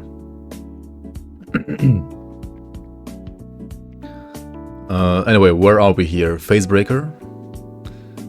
More elemental damage and added away. I mean, this item was garbage, right? Just straight up garbage. And now it's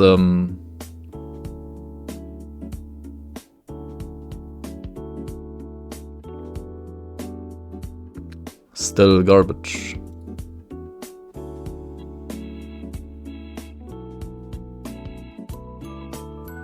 Will they ever add League items to softcore Grenado? I mean, you can play softcore, like the League mod softcore as well. Like, it's not hardcore only. You can play it in softcore as well. Like, we literally have 2 ladders, right? Like a softcore ladder and a hardcore ladder. I mean, I guess you mean like vanilla, like unmodded. I would say like 99% no, 1% yes, because there's always a chance, but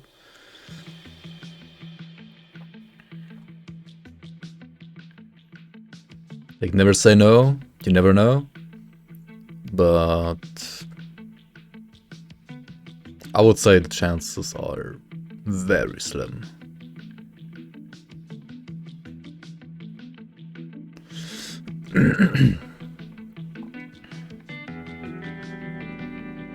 This is the same as the other one. Sign of Arcane Force, increased elemental damage. He didn't even like bother writing anything here. Like, what is this? Updated skill proc, huh? Sign of Arcane Force, increased elemental damage to blah blah blah, increased elemental damage modifier to cadence. Okay, so this one is stronger for cadence now. For elemental cadence, which is generally kind of bad. But this weapon at least has like Witchblade support, so you don't have to like play Battle Mage, you can just play Witchblade, which might be okay.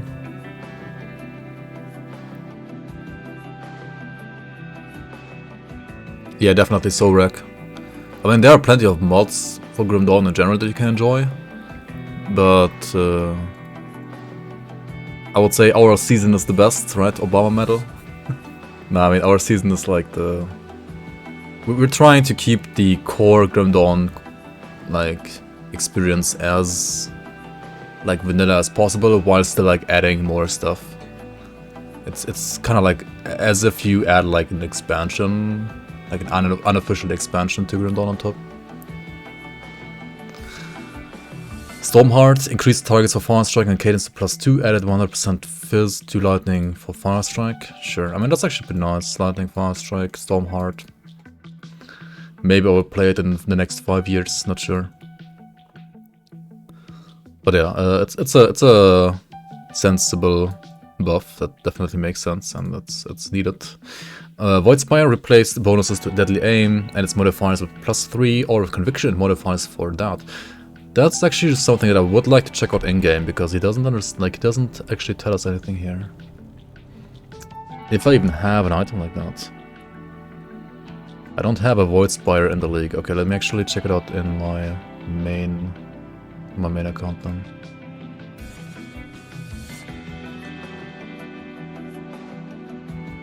Yeah, I really would like to know what those modifiers are, to be honest. Aura of Conviction.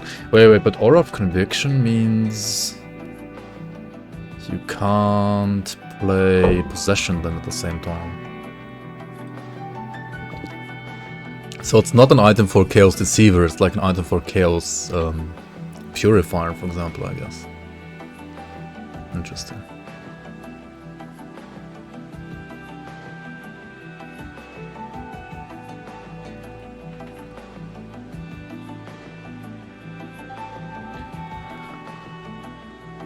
Okay, legendary set items. Alagast's Masterpiece, increased percent Chaos and Vitreous. Okay, easier to cap resistance on Alagast. Order of Octavius set.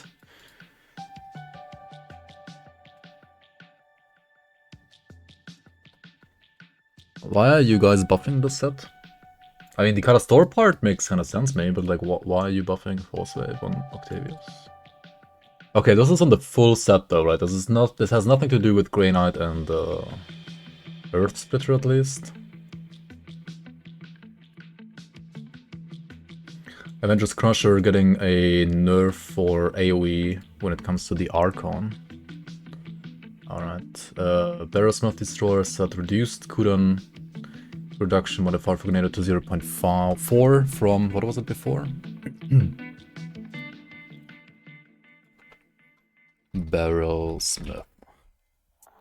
So Barrowsmith, I mean, Grenado is getting a 0.5 reduction, right? And this one was 0.8. So it actually is... You still have like 0.1 second shorter cooldown than before, right? This is getting nerfed by 0.4, but you're getting 0.5 instead. Sorry for the flashbang. Alright, Grindon Item Assistant is on. And this is on as well. I don't know where do I go. Just some main campaign guy. Some vanilla character.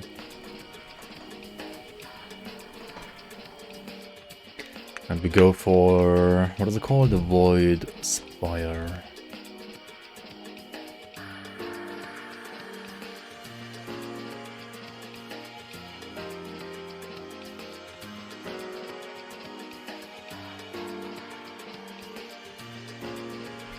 Soldier's the weakest mastery though, it needs more love. Definitely.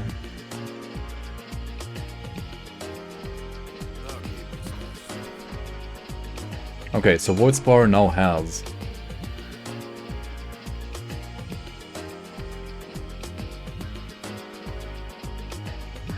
that's kind of underwhelming. It got 80% chaos damage and some flat.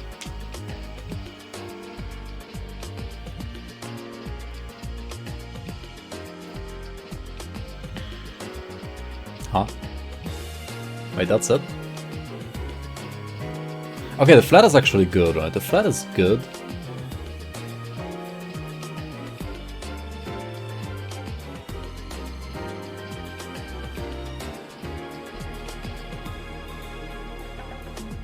And you're dual wielding this, so you get 160. Are you actually dual wielding it though?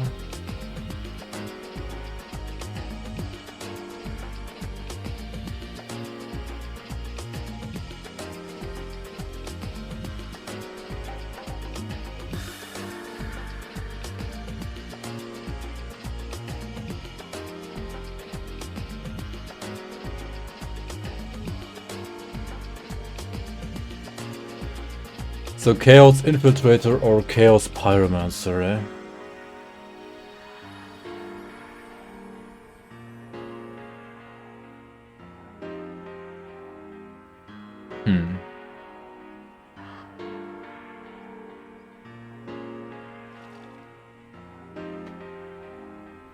I mean, it's definitely better than before, right?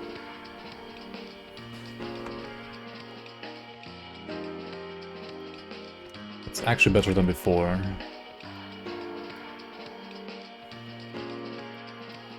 A 100% chaos damage to deadly aim or 80% to dust. I mean, this is way better uptime.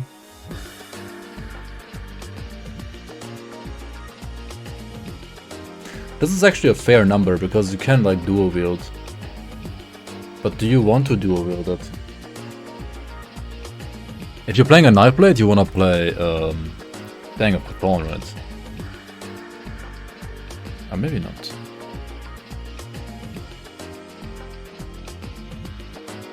I mean, the RR is insane, right? Chaos Melee Paladin.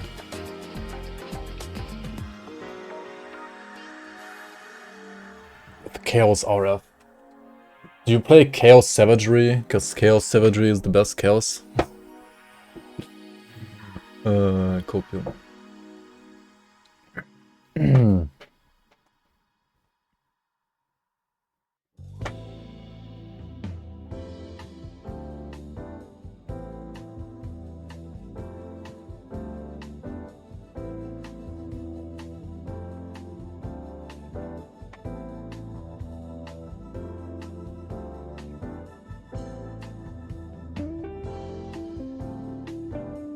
Which range set was it again? Did you play with this? Like with the Savagery? The Chaos one? Oh, Razin, right? Yeah. I mean, yeah. Like Ravager. Oh yeah, true, because he randomly like buffed Ravager in 6. Yeah.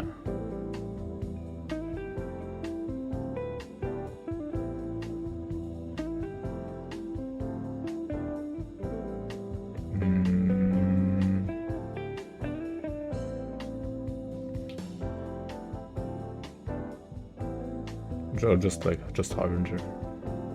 Harbinger plus Savagery. I mean, then you have no DR, right? They know Razan, you have no DR. So it's like a glass cannon, I guess.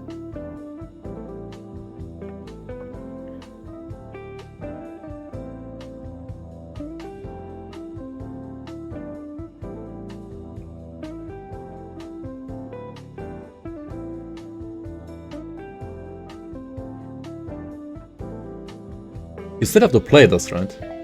15% RR is too much.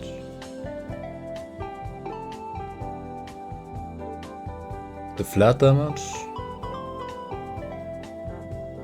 I mean, this is insane flat though. I maybe actually do with this. This is so, like, such high flat. And you get RR from Word of Pain, right? Word of Agony, whatever it's called.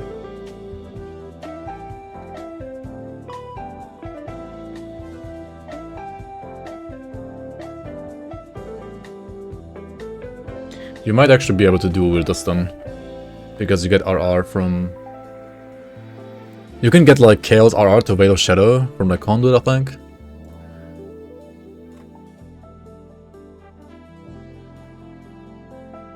$49 to $319.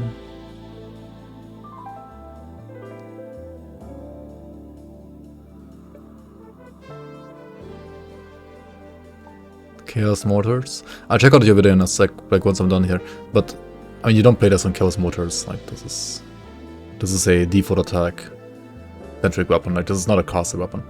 Like no way you play caster with this. There's no reason to like play a caster with this. All right. Anyway, that's Void Spire, right? That is the new Void Spire modifiers. It is certainly better than before, definitely. I mean, is it game-changingly different? Not really. Bismuth's trinket set, increased health.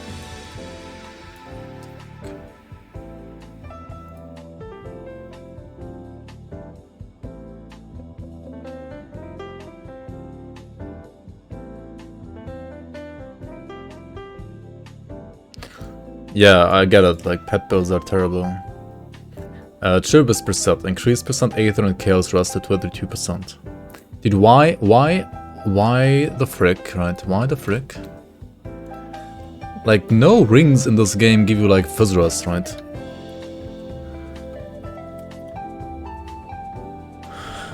Except one.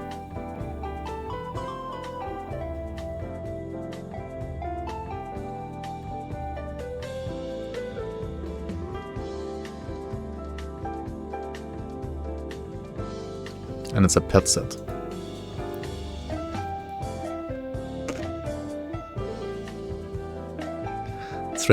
Strange thing about waking up late knowing you could be late to work is you don't even need to clock to just know. Strange feeling, lucky of the day. Yup.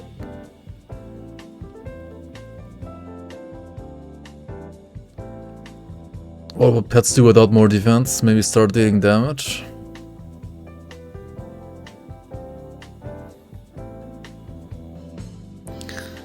I mean, I don't know, like pet builds are just AFK builds, I guess, in this game.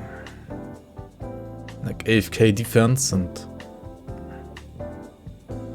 you can optimize them for damage, but why bother when they're like a bit slower than other stuff anyway?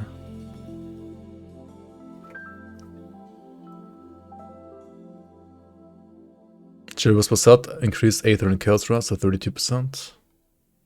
Chill Whisper getting tankier? Wait, what? How? I mean, this is not really gonna like change that much, but it's at least something. Dawnseeker's Light set increased lightning retail and increased lightning retail to savagery to 7%. Okay. Oh no, they buffed your build, Michio, after you died with that. Rest in peace. Increased lightning retail, increased retail. Death Guard set increased code to answer to 80%. This part is actually pretty nice, like you finally have like good conversion of the set to answer. Increased health, yet another like Death Guard buff, like buff number, I don't know, like 10 or something like that. And the build was, or like the set was just bad, right? I feel like it might be still bad. Unless you play maybe like Acid Bone Harvest with like a League Shield.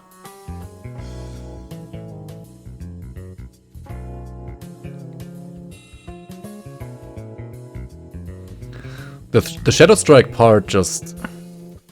I mean, Dune Fiend, it's like Dune Fiend exists, right? Dune Fiend exists and dual... what's it called? Like Rift Scourge Slicers exist. I feel like the only... I mean, Death Guard might be good. Because you can play at least one Rift Scourge Slicer, right? Which might make it like overall better or like more enjoyable to play than like Dune Fiend. On the other hand, you could just like play 2 Rift Scourge Slicers then instead. You play Death Guard for Reaper. Yeah, you can, I mean, yeah. Death Guard is like the Reaper set after all. Is Death Guard Reaper like great though? I mean, maybe it is now. Like after all these buffs that it has like gotten over the years, maybe it's finally good. Diviner's Vision increased Physiras to 12%, total speed for pets to 14%.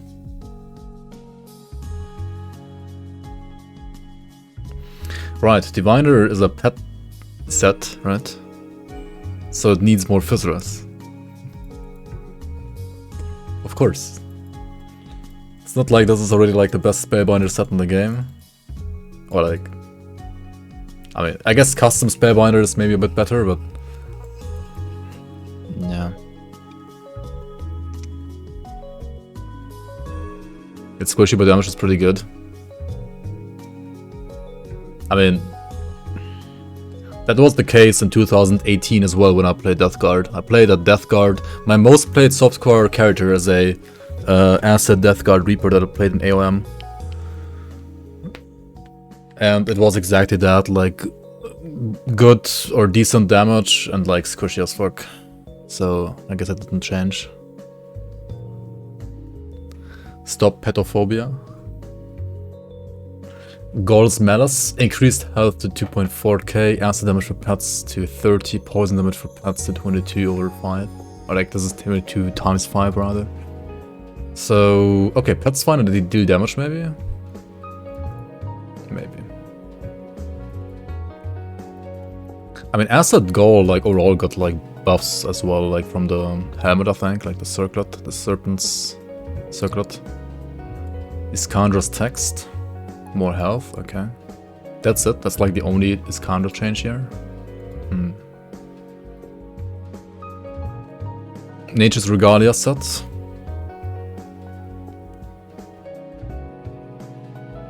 Wait, is that Beast Collar? That is Beast Collar, right?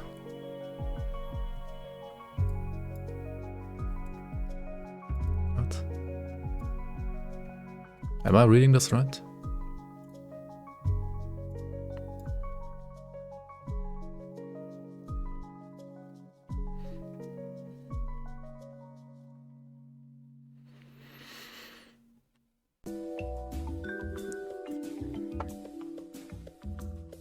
Oh my fucking god, dude.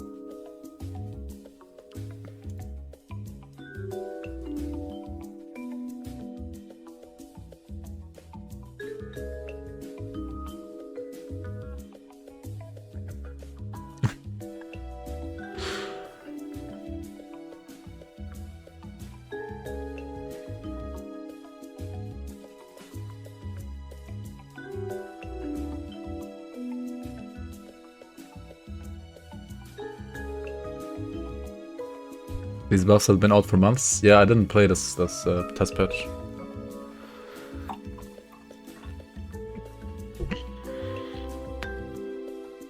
Because it had like nothing game changing, to be honest.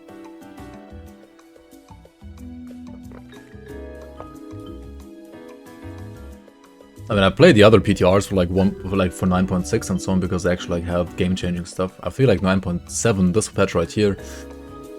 Sure, it has like balance changes, like retail getting buffed, code damage getting buffed and stuff like that.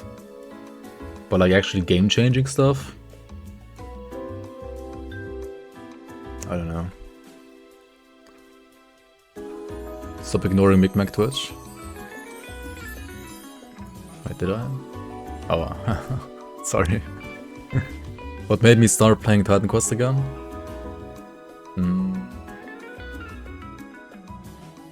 Maybe like a slight Grim Dawn burnout, to be honest.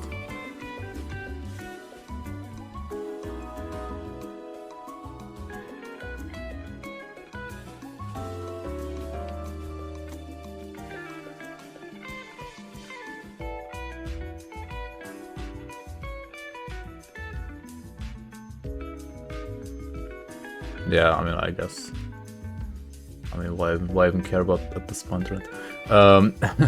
Right against Folly. Okay, reduced leech on Sensor to 10%.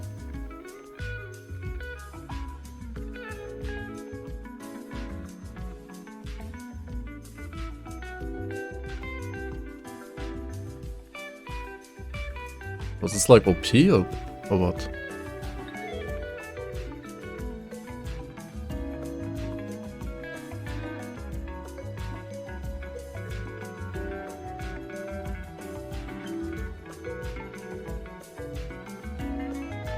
Could you do like an AFK Crucible build with this or what? Or like an AFK SR build or like AFK Color build?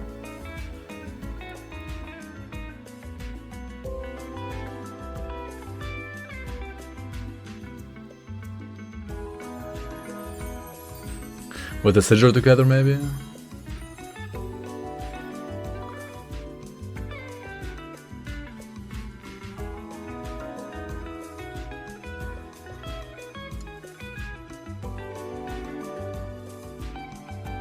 It can actually face 10 color?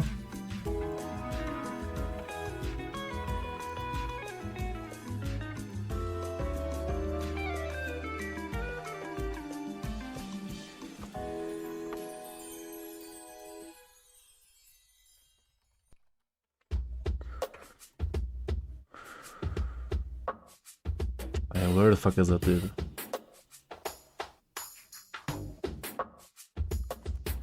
It has to be a deceiver, right? I mean, people like, okay, why am I even looking at forums? Like, people don't even post forums. I should just go to like Madly's Discord and like check out builds there, right? Like, why am I even like trying to look at any builds at the forums? Like, nobody posts builds here anyway.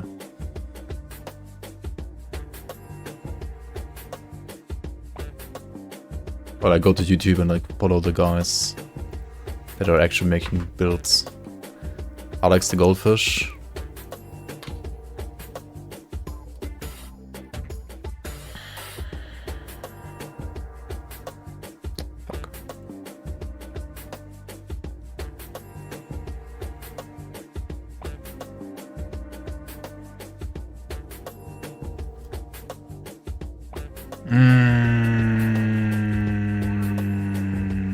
What is it called?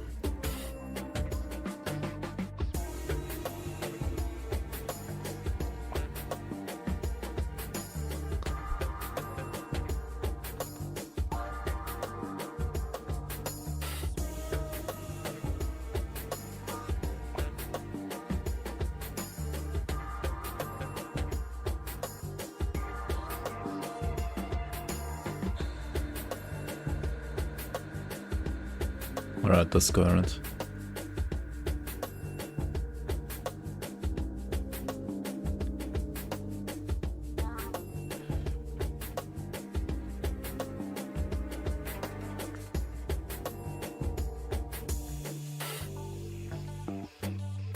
Oh, he's actually playing something versus Moira.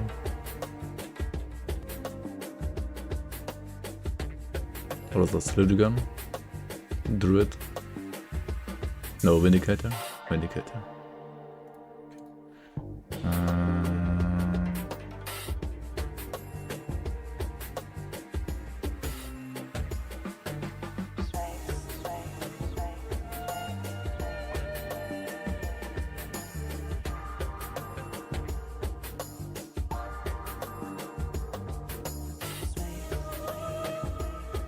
Fuck.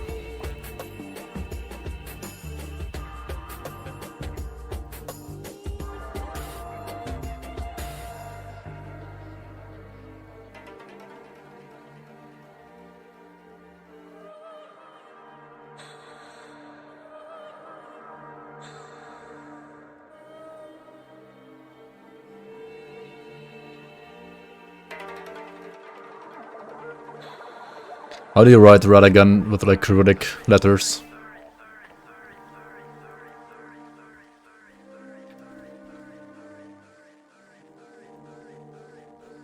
Yo, thanks for the link.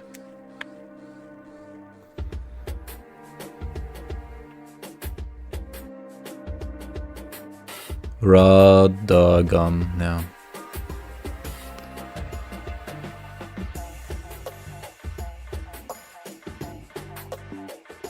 But this is like an ancient build, right, isn't it? Wait, didn't he make this one like... Wait, did he only make this on 1196? I thought this is like a way older build. Maybe not.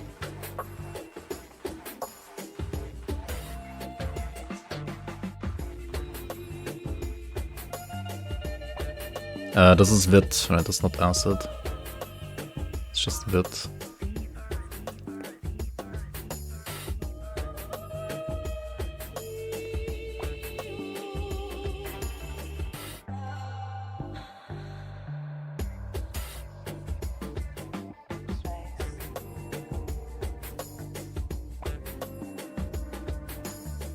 It's not that old. Really? July, I mean... I guess it's not that old. 79 visitors. So it gets less leech here and like less leech from Sensor, right?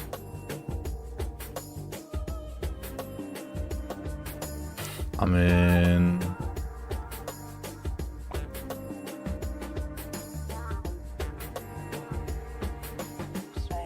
I guess a nerf is still warranted then, but I feel like the nerf also probably does nothing, right?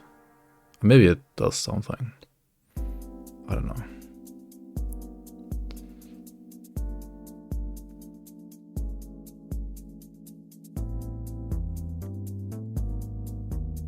Why is Radagon here and then here?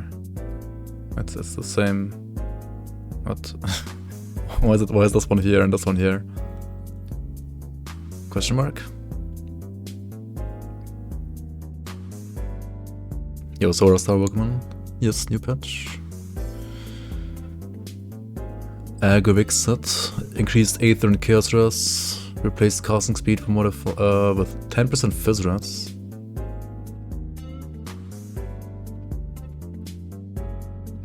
Alright. And it does make Sorcerer a lot tankier, but...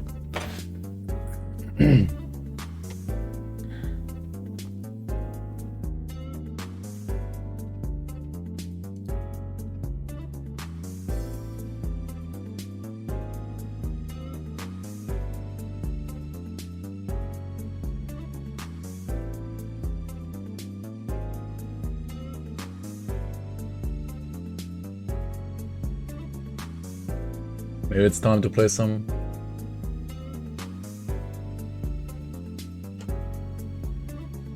Cater Stamps after all.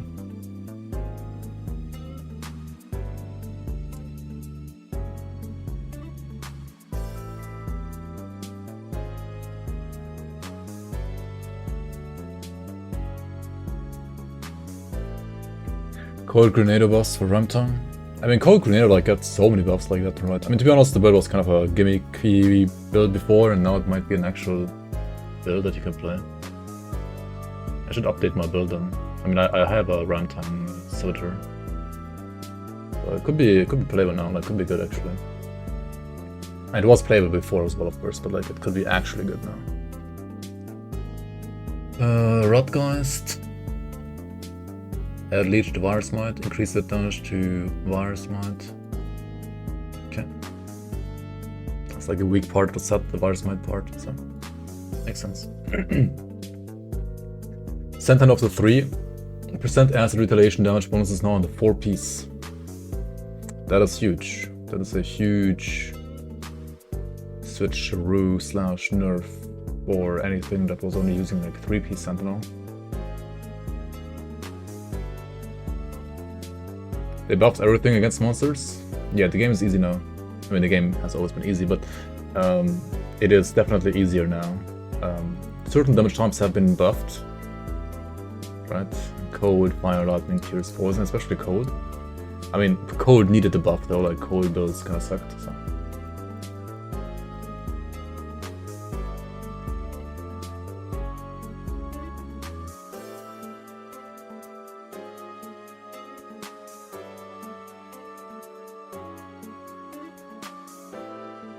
Shepherds of the Lost Soul set added 6% DA. Alright, more tank and sword pit builds. Stone Guard Pummeler reduced % retail to Shattering Smash. So Stone Guard Pummeler has less retail than Shattering Smash, and instead the Amulet has Shattering Smash. Stop now. Which kind of makes you want to break the Stone Guard set for the Avenger of Cairn, right?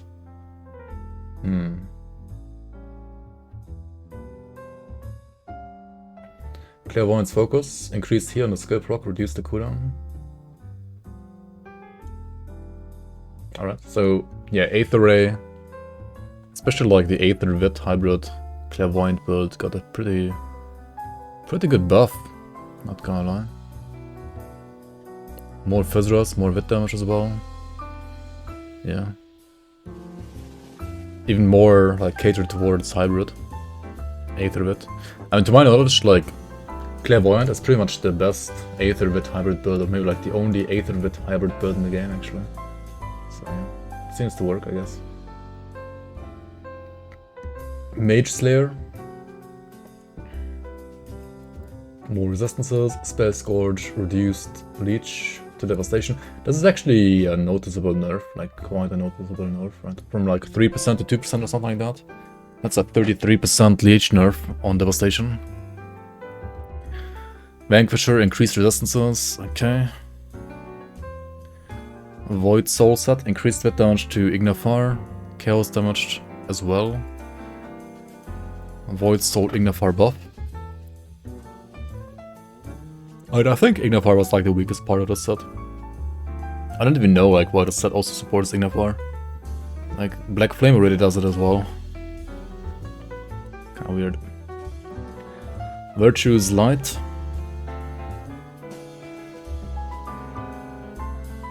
Increased CDR. That's actually great for like Ascension as well as for like Aegis. Added 4% DA, added 10% block chance for Ascension. That's pretty cool as well, honestly. Increased burn for Aegis. Okay, makes sense. I like these changes. I like these changes a lot, actually.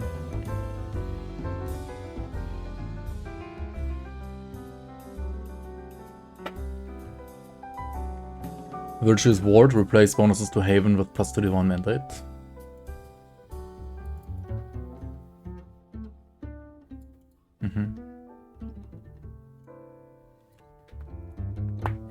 I mean, that's certainly a damage buff. Because of crit damage and Divine Mandate. Like, crit damage scaling on this is really good in this exclusive. Alright, now we got the Warborn nerfs, right? Reduced Eye of Reckoning damage on Warborn Bastion set, and on the Gavel you have the attack speed, which you have removed from the visor, right? From the visor it is removed and it's put on the weapon instead, which makes Builds like Avenger using Warborn Helmet, worse.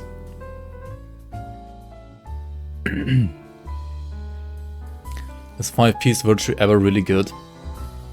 Yeah, it was always kinda bad. Where do you get all this stuff? Is it 5-piece?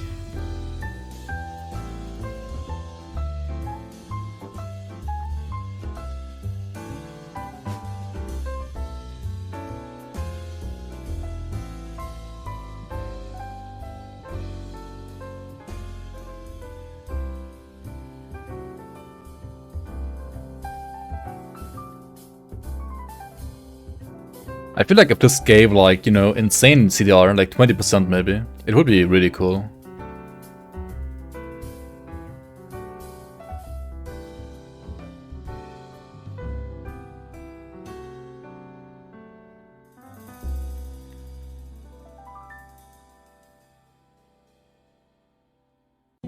But then you could get like a much better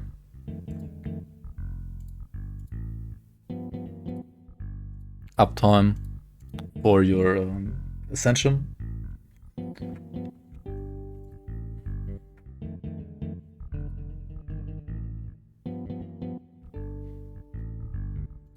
Attack speed is a nerf. Is it actually a nerf though?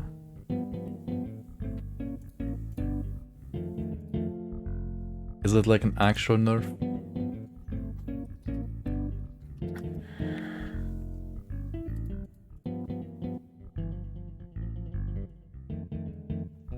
I think it's like a 2%, no 3% nerf. Yeah, you had 8% here before and here 5%. You lose 5% here and you get 2% more here, so you're like, you lose 3%, okay. So yeah, it's a 3% attack speed nerf. That's it.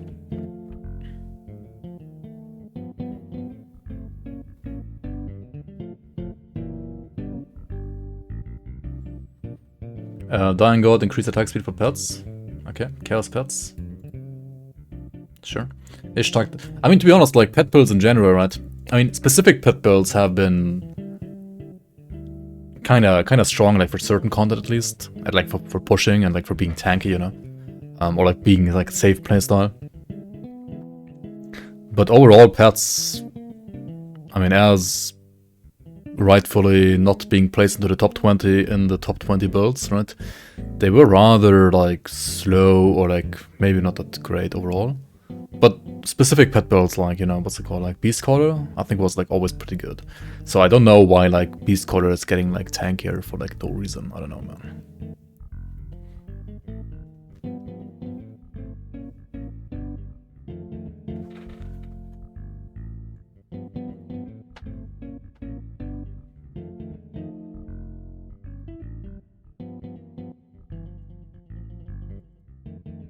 Also devotion-wise, right? Devotion-wise, if you went like Mogdrogen the Wolf devotion, you had great damage, terrible survivability. If you went for Ishtar, you had great survivability, terrible damage, right? So Ishtar getting better offensively and Mogdrogen getting better defensively. I guess it also gets better offensively for some reason. Is good.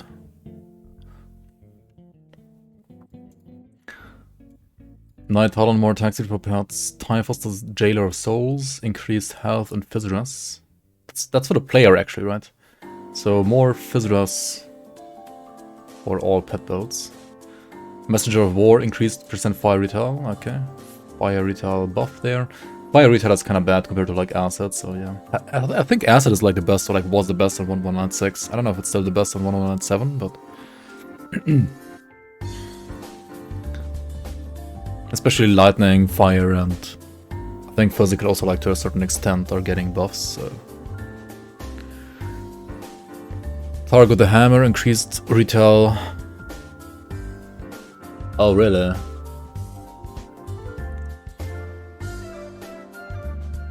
Huh. I don't think this one needed a buff. That's the Devotion proc, right? From the tier 1. Yeah, I don't think this one needed a buff. The other buffs are fine, but I don't think Targo's Hammer needed a buff. Also, Target's Hammer is, you know, again, one of those like chance on block devotions, so yeah. If you're playing a shield, right? If you're playing retail and you have a shield, congrats. If you don't, sucks to suck, right? Sucks to suck if you don't have a shield. Men here's Bulwark. Oh, that's just okay. Classes, right? Soldier. Men here's Bulwark, increased retaliation scaling with rank. Soldiers, Giga Chad. Demo, Canister Bomb, increased fragment scaling with rank to 8 to 10 by rank, 12, 9 to 11 by rank, ultimate rank. Okay, so Bomberman, Canister Bombs, more damage, more fragments. If you shotgun, more damage. Flame Touched, increased fire damage scaling with rank. That is the flat, not the percent, so it's good for weapon damage based builds like Fire Strike. Temper, increased retail, good for retail builds. Grenado, increased radius to 4.5 and cooldown to 2.5. Before we had...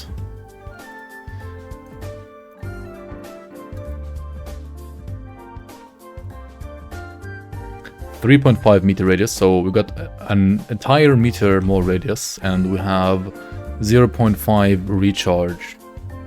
So instead of... we have 2.5 divided by 3, no, we have 3 divided by... Yeah, no, this one, right? So it's like 16.6% less recharge, which means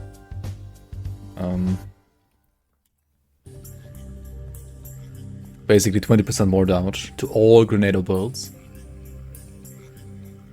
And you have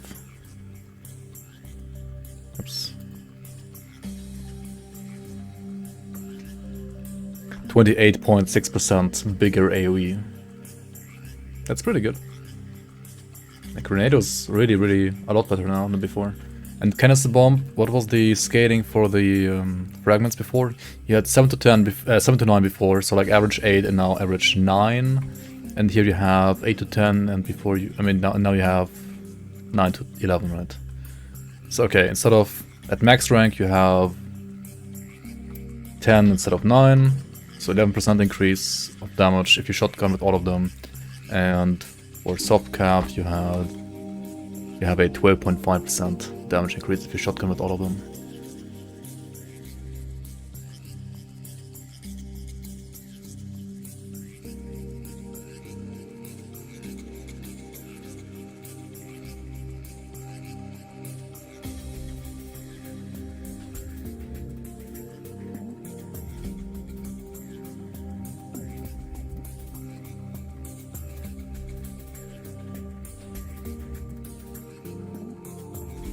You thought the list is a meme?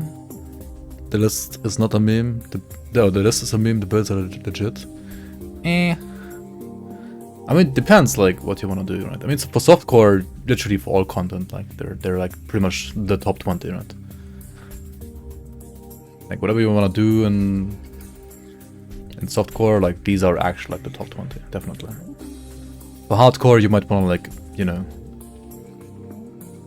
for certain things like go for a bit more consistency or tankiness, but I mean that's it's a softcore list, not a hardcore list, so that is specifically stated here as well.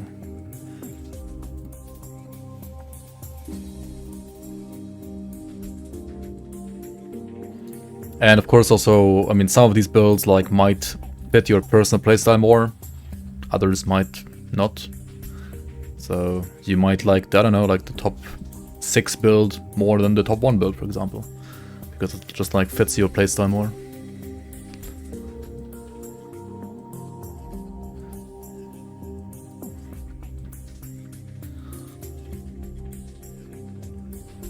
Yeah, also I guess like some can't like do super bosses. I don't know if like, for example, Evoker Vindicator. I mean, I guess they can all technically, right? Like you could like kite Kara with a build like this. Of course you can kite Kala, but it's not gonna be like a top 20 build for Kala, of course, right? It's gonna be a terrible build for Kala compared to other builds.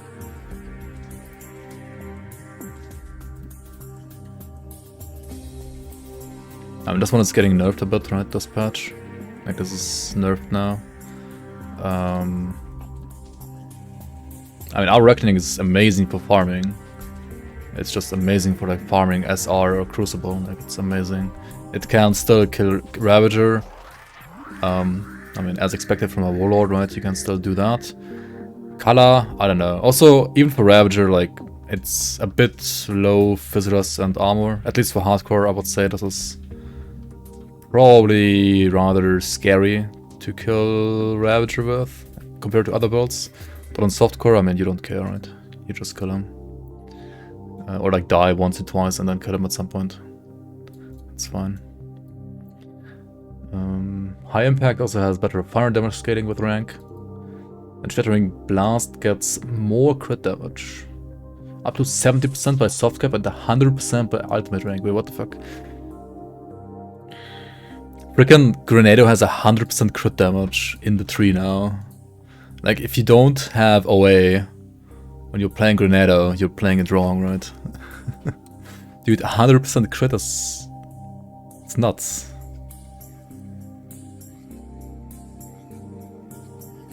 And also, I mean, yeah, Crate is... yeah, I don't know. I would say Crate is more of a gimmick boss than, like, Color. I like the Crate fight more than Color, but Crate is just... I mean, Color favors, like, high armor base tankers. They make the fight way easier. But you can still, like, kite and kill Color on, like, pretty much any range build. It's just gonna, like, take longer and be sweatier.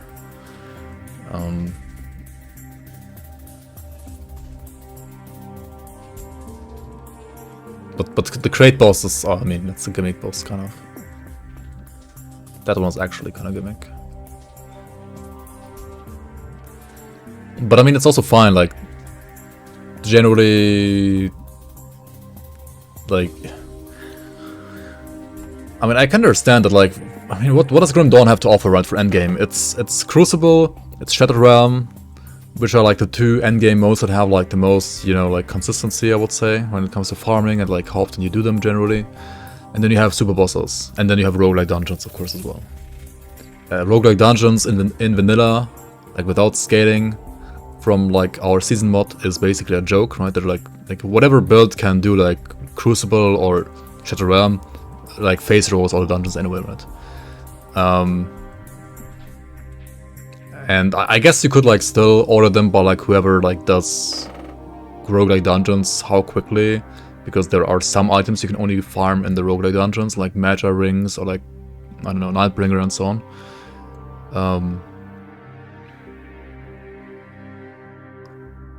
And then you have, like, super bosses like, sure, Lokar is, like, should be killable with all of these builds. Lokar isn't that hard. And, I mean, Lokar is also mandatory to kill, in my opinion, because of the Lokar set, right? And then you have stuff like Ravager and Kala.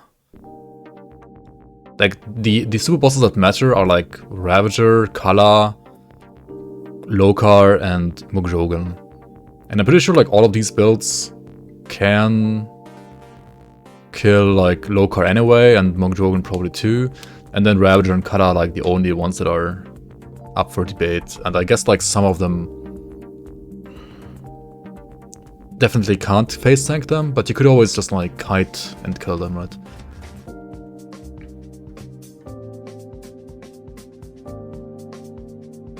Yeah, I mean, most of these can, like, also kill Kala, I guess, so like kiting, or maybe not even with kiting, but that's fine.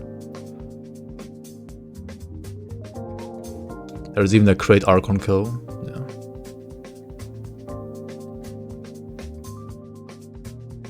Alright, where was I? Vindictive Flame, increased fire retaliation damage. And Uzin's Wrath, increased base percent retaliation.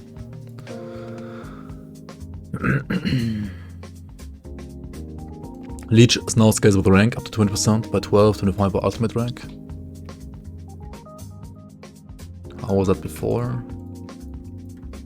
On this it was 15. It was always 15. Okay, so now it scales up to 15. I guess it's, like, lower on low levels, and then you get, like, up to 20 by 12 and 25 by 22. That's fair. Sorry. The builds on this list kill dummy in, like, 13 seconds at best. Meanwhile, Avenge Archon kills it in 8.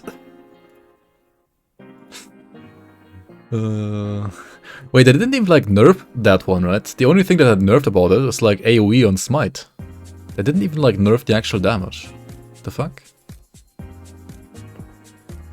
Level 3 increased acid retail with rank. Really? Okay. Aspect of the garden increased base Physiras by 2%. Oh, right. If you're occultist, you get even more Physiras now. That also includes pet builds, by the way. Dude, frickin', what's it called? Beast Caller Conjurer, right? Got a free 8% Physiras buff, just like that. You get 2% more from the class and 6% more from the set. I mean, it already had 8% already anyway, right? Now it has like 6% overcap for free on top.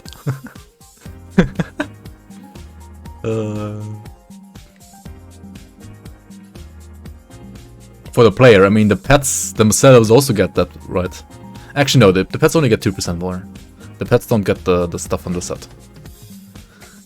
I mean, this stuff I kind of like agree with somewhat, because Occultus itself is not the best class, to be honest.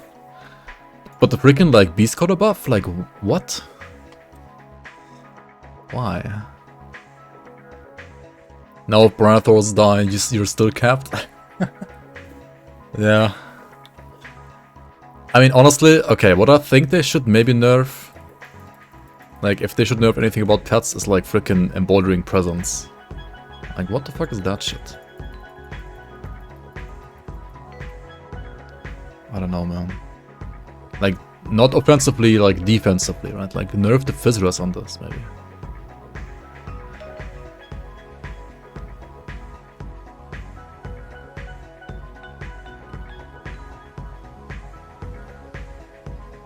That's how dumb they are? You mean like buff them? Buff their AI? Dude, freaking, I also don't get like why they buffed like Acid Retail Sentinel, to be honest. By quite a bit, honestly. It's buffed by, I mean, some buffs, sure, I guess, sure, but other than that.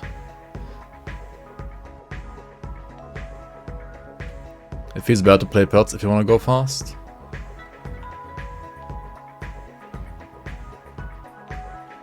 Yeah, I mean, they don't feel good for like going fast, that's true.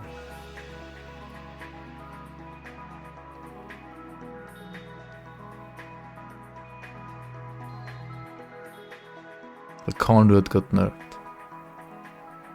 So Acid Retail got nerfed. What?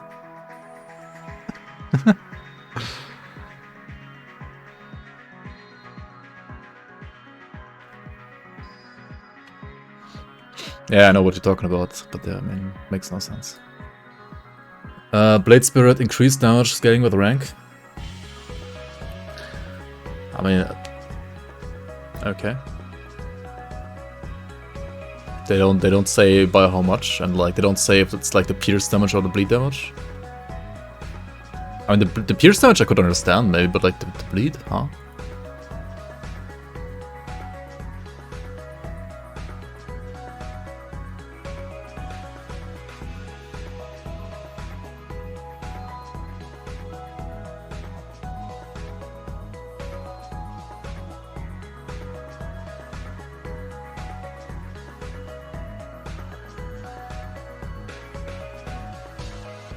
You're replacing local set and the XP pot goes away.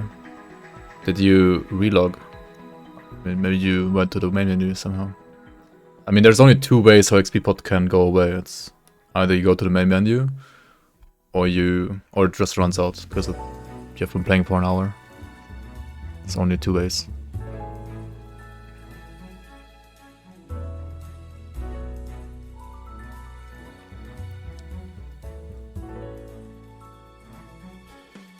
Acid Rata Aegis spam got nerfed a bit.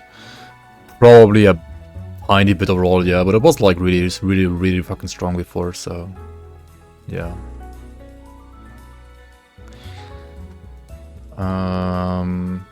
Nightblade Retaliation also is getting buffed, Pog. And this I really love actually, because like Nightblades are kind of bad, right? And they need to be tankier to like stand up to all the soldiers. and does make some tankier when dual wielding. Last epoch, take notes, right? Don't make yourself take more damage when you're dual wielding. Give yourself more defense. What the hell?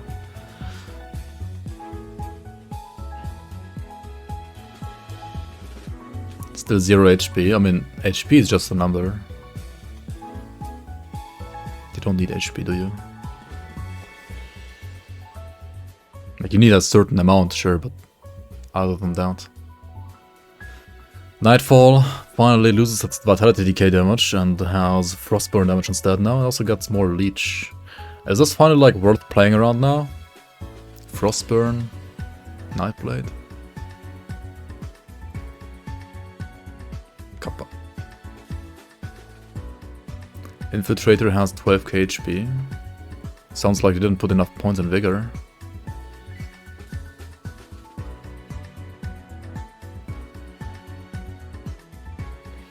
Chromatic Burst has lower base cooldown.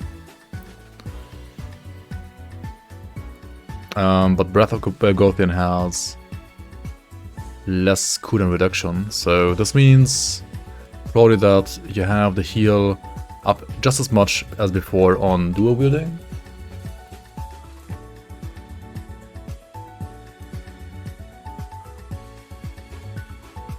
Okay, so you have an 8-second cooldown instead of 10 now, by default, right? So for two-handed or like anything that's not dual wielding, you have 2 seconds less, so you have it like up 2 more. Oh yeah, and for dual wielding it's the same. Instead of -5, you have -3.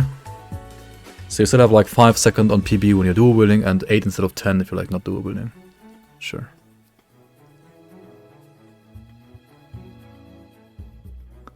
The change kind of fucked Acid Shadow Strike because of Wit to Acid Global. True, yeah.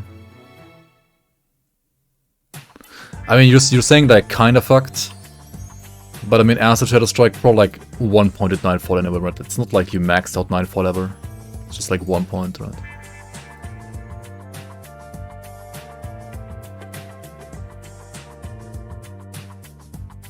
Redeemer of Melmouth, Lights of Cringe. It's just a bad weapon, right? Unfortunately.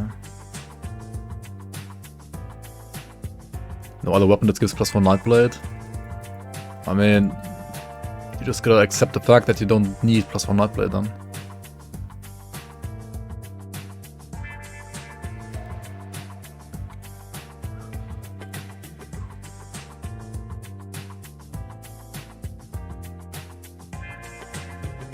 Shadow Dance increased the ace scaling to rank 12 to 160. Does this mean that like the sweet spot at 7 points is gone? No. It's just DA. Wait, no. I also increased avoidance. Wait, okay.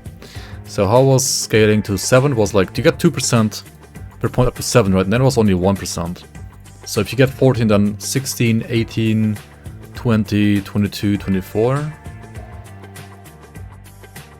No, you get 22.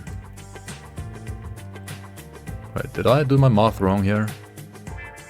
16, 18, 20, 22, 24. Okay, so there's still... it's more like, okay, 15, 17, 18, 20, 22. There's like one spot in between, or like 2 points in between that give you like only 1%. But there's maybe like still some sweet points with 412 somewhere in there.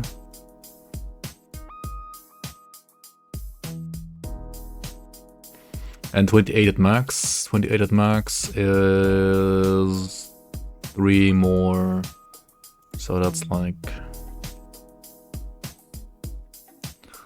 kind of the same as before. There's like 1 point that gives you like, probably like the last one that gives you like 2% now instead or something like that.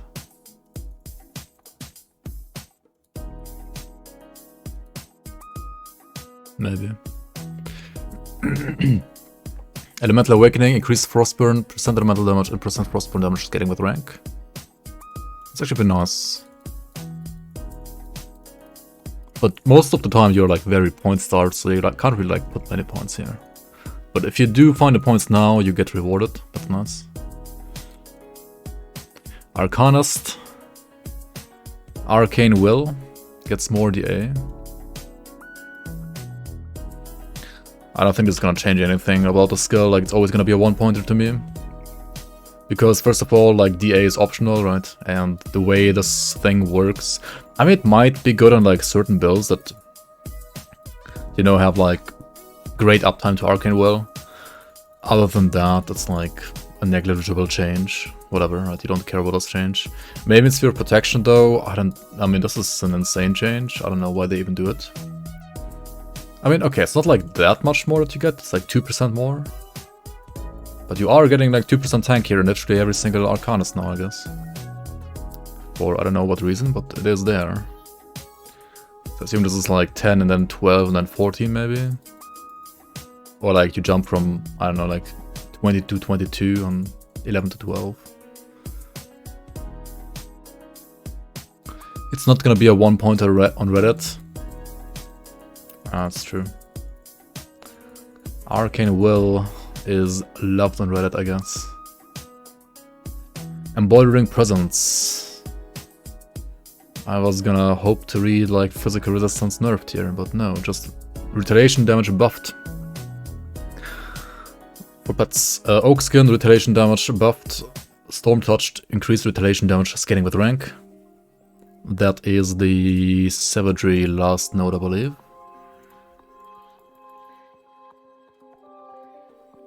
This one right here. Yeah, percent lightning retaliation buffed, so like another buff to that like Dawnbreaker build. Inquisitor Oral Conviction, increased Fizz to 16/20%.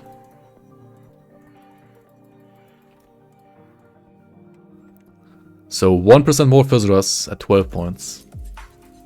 And 2% more at max. Okay, sure, I mean, whatever. Now, here we go, guys. Are you ready? The Horn of Gandar. Increased damage reduction to 25%/35%. It had before 20 and 30. So 5% more DR, which is the same as Warcry now. Except Warcry has 7.5 recharge and 5-second duration. This thing has 5-second duration and 4.5 recharge, which means this is permanent 35% damage reduction if you have this maxed. GranTurismo is not updated yet, no, not yet. So we can look at the old values here, right, 30%, and this is 35%. There's still one downside, of course, to Horn of Gandar. Horn of Gandar has a casting animation that is pretty slow. So casting Horn of Gandar is still somewhat clunky compared to Warcry. So a Warcry with a Warborn helmet or that green helmet, right, will still feel way smoother to cast, especially like in combat when you're like using a dual wield build. Warcry will feel way better to cast than like Horn of Gandar still. On the other hand, Horn of Gandar has weapon damage, so you can also use it for damage, I guess. Either way, I think it's an insane change. I think like Horn of Gandar already was good. Like it was very good at 30% already, or like 20% at soft cap, and now it's like really, really good, I think. If you compare it to like Oral Sensory, which has 15% and 22%, I don't know, man. Like Elemental Inquisitors are just getting cucked, I don't know. Because you don't play this together with Aura of Sensory usually, right? You don't play them together. I mean, maybe you want to now, but usually you don't, right? And you could, though, you could. It's 13% more DR now. Yeah, if you like somehow magically like get both of them high, then it's 30% higher. If it's like this, then it's already like 20% more.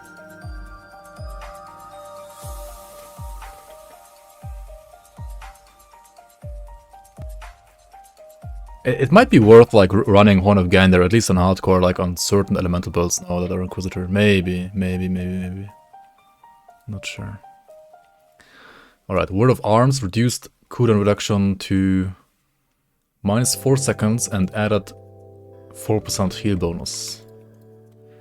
So you have less healing when you're using a two-hander, but you heal for a bit more. Okay. So it's better to use like as a burst heal. That's probably fair. Not really sure like what's better or worse in the long run. Blight Burst, alright, Necromancer. Blight Burst is the pet from... Right, like the potato pet. Mr. Stinky Potato, as Malagant always love to call him. Blight Burst, one in the very end here.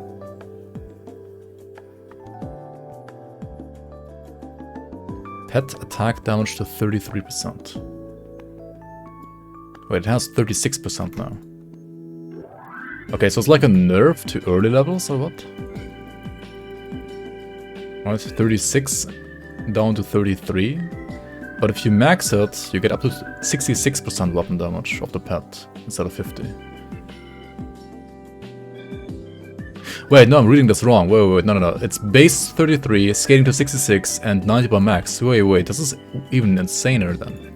You get 33 at rank 1 already, which is almost as much as 12 points before. Then you get 66 by 12 points and 90 by max.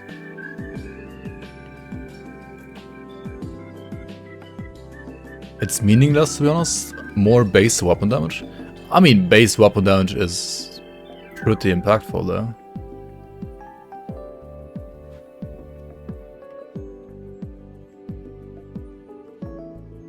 Skill is cast so infrequently. Yeah, that might be the issue though. That might be an issue at least. And it's almost like double the damage of the base. Like, this will obviously like also take all the like buffs that you get for your pets, right? Like, all the flat damage buffs that your pet gets will be added to the 50% or like now the 90% of the Blight Burst. So that is a huge buff. But maybe I mean, it's an insane buff, but like maybe the skill is still just so shit because of the cooldown, yeah.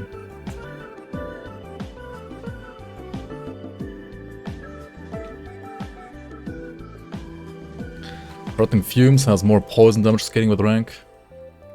I mean, sure. I don't think you like ever play this for the damage though, right? I mean, it's an aura, and you play this for like the fumble, the impaired aim, and the A shred.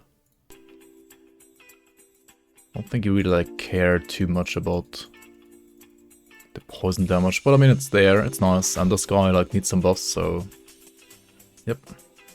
Master of Death increased away skating with rank to 12% by rank 12. Okay. 18 by max ultimate rank. Increased the A skating to 125. 240. I mean, the A scaling is good for pet builds, of course. The OA scaling is only good for, well, nothing. I mean, the OA scaling is good for builds that are using wonky items in the league that make you use Master of Death as your exclusive as a Necromancer. Because usually, I don't think there are like many builds that like ever use Master of Death, like non-pet builds that use Master of Death. And the OA only matters for those, right?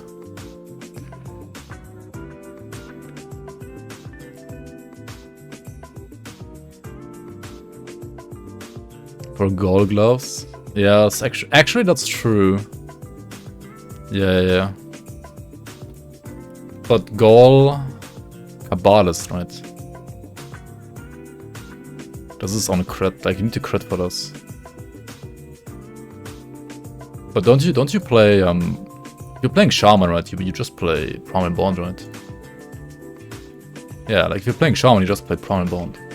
So it only matters if you're playing Kabbalist. Like Gold Kabbalist.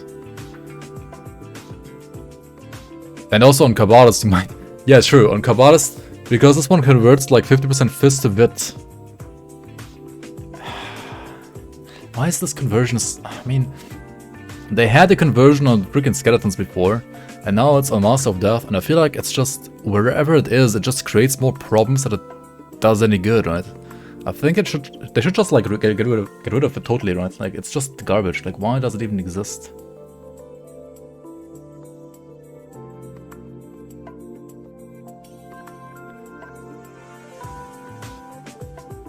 Yeah, like, rather put it on the items.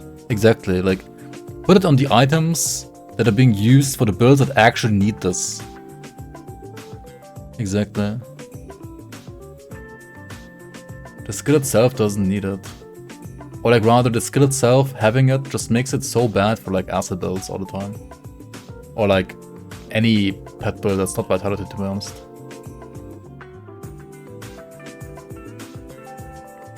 What if you removed this and gave it like 50% physical resistance to pets instead on Master of Death? Nah, I don't know. I mean, unironically, you could like give it like some phys rest to pets maybe. Like unironically, because you know, like Primal Bond and even Possession is sometimes better than this. Like Master of Death is such a bad exclusive overall still. The season is buffed for the League season is buffed, is patched for the patch, yeah. You can play this patch on the League, yes. Remove Taunt Devotion. This one. Nature's Guardian. Oh, which one?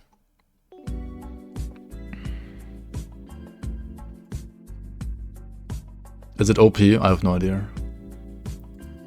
Top 10 best exclusives in Grim Dawn. Yeah, Master of Death is like not even the top 10 probably. It is, it's broken.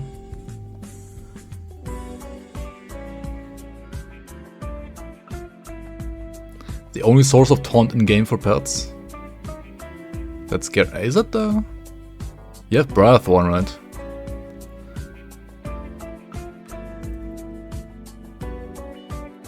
Briarthorn at, what is that, 17? Yeah, 17 Briarthorn. No, 17 Ground Slam is actually taunt and not threat.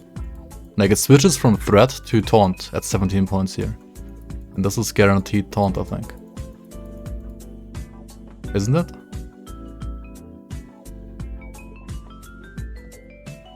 Like you need to wait for your Briarthorn to do Ground Slam and then you put your Curse of Ferality, right? I think. Yeah, it's only Briars because Briars are Briars. And Great refuses to nerf Briars. Okay, what if Ground Slam didn't get taunt, right? Like what if they just removed taunt from Ground Slam? What if they removed taunt from Ground Slam and Ishtar and like pets had no taunt at all anymore? What would happen then? Apart from like Maya quitting the game. There is no patch? There is a patch.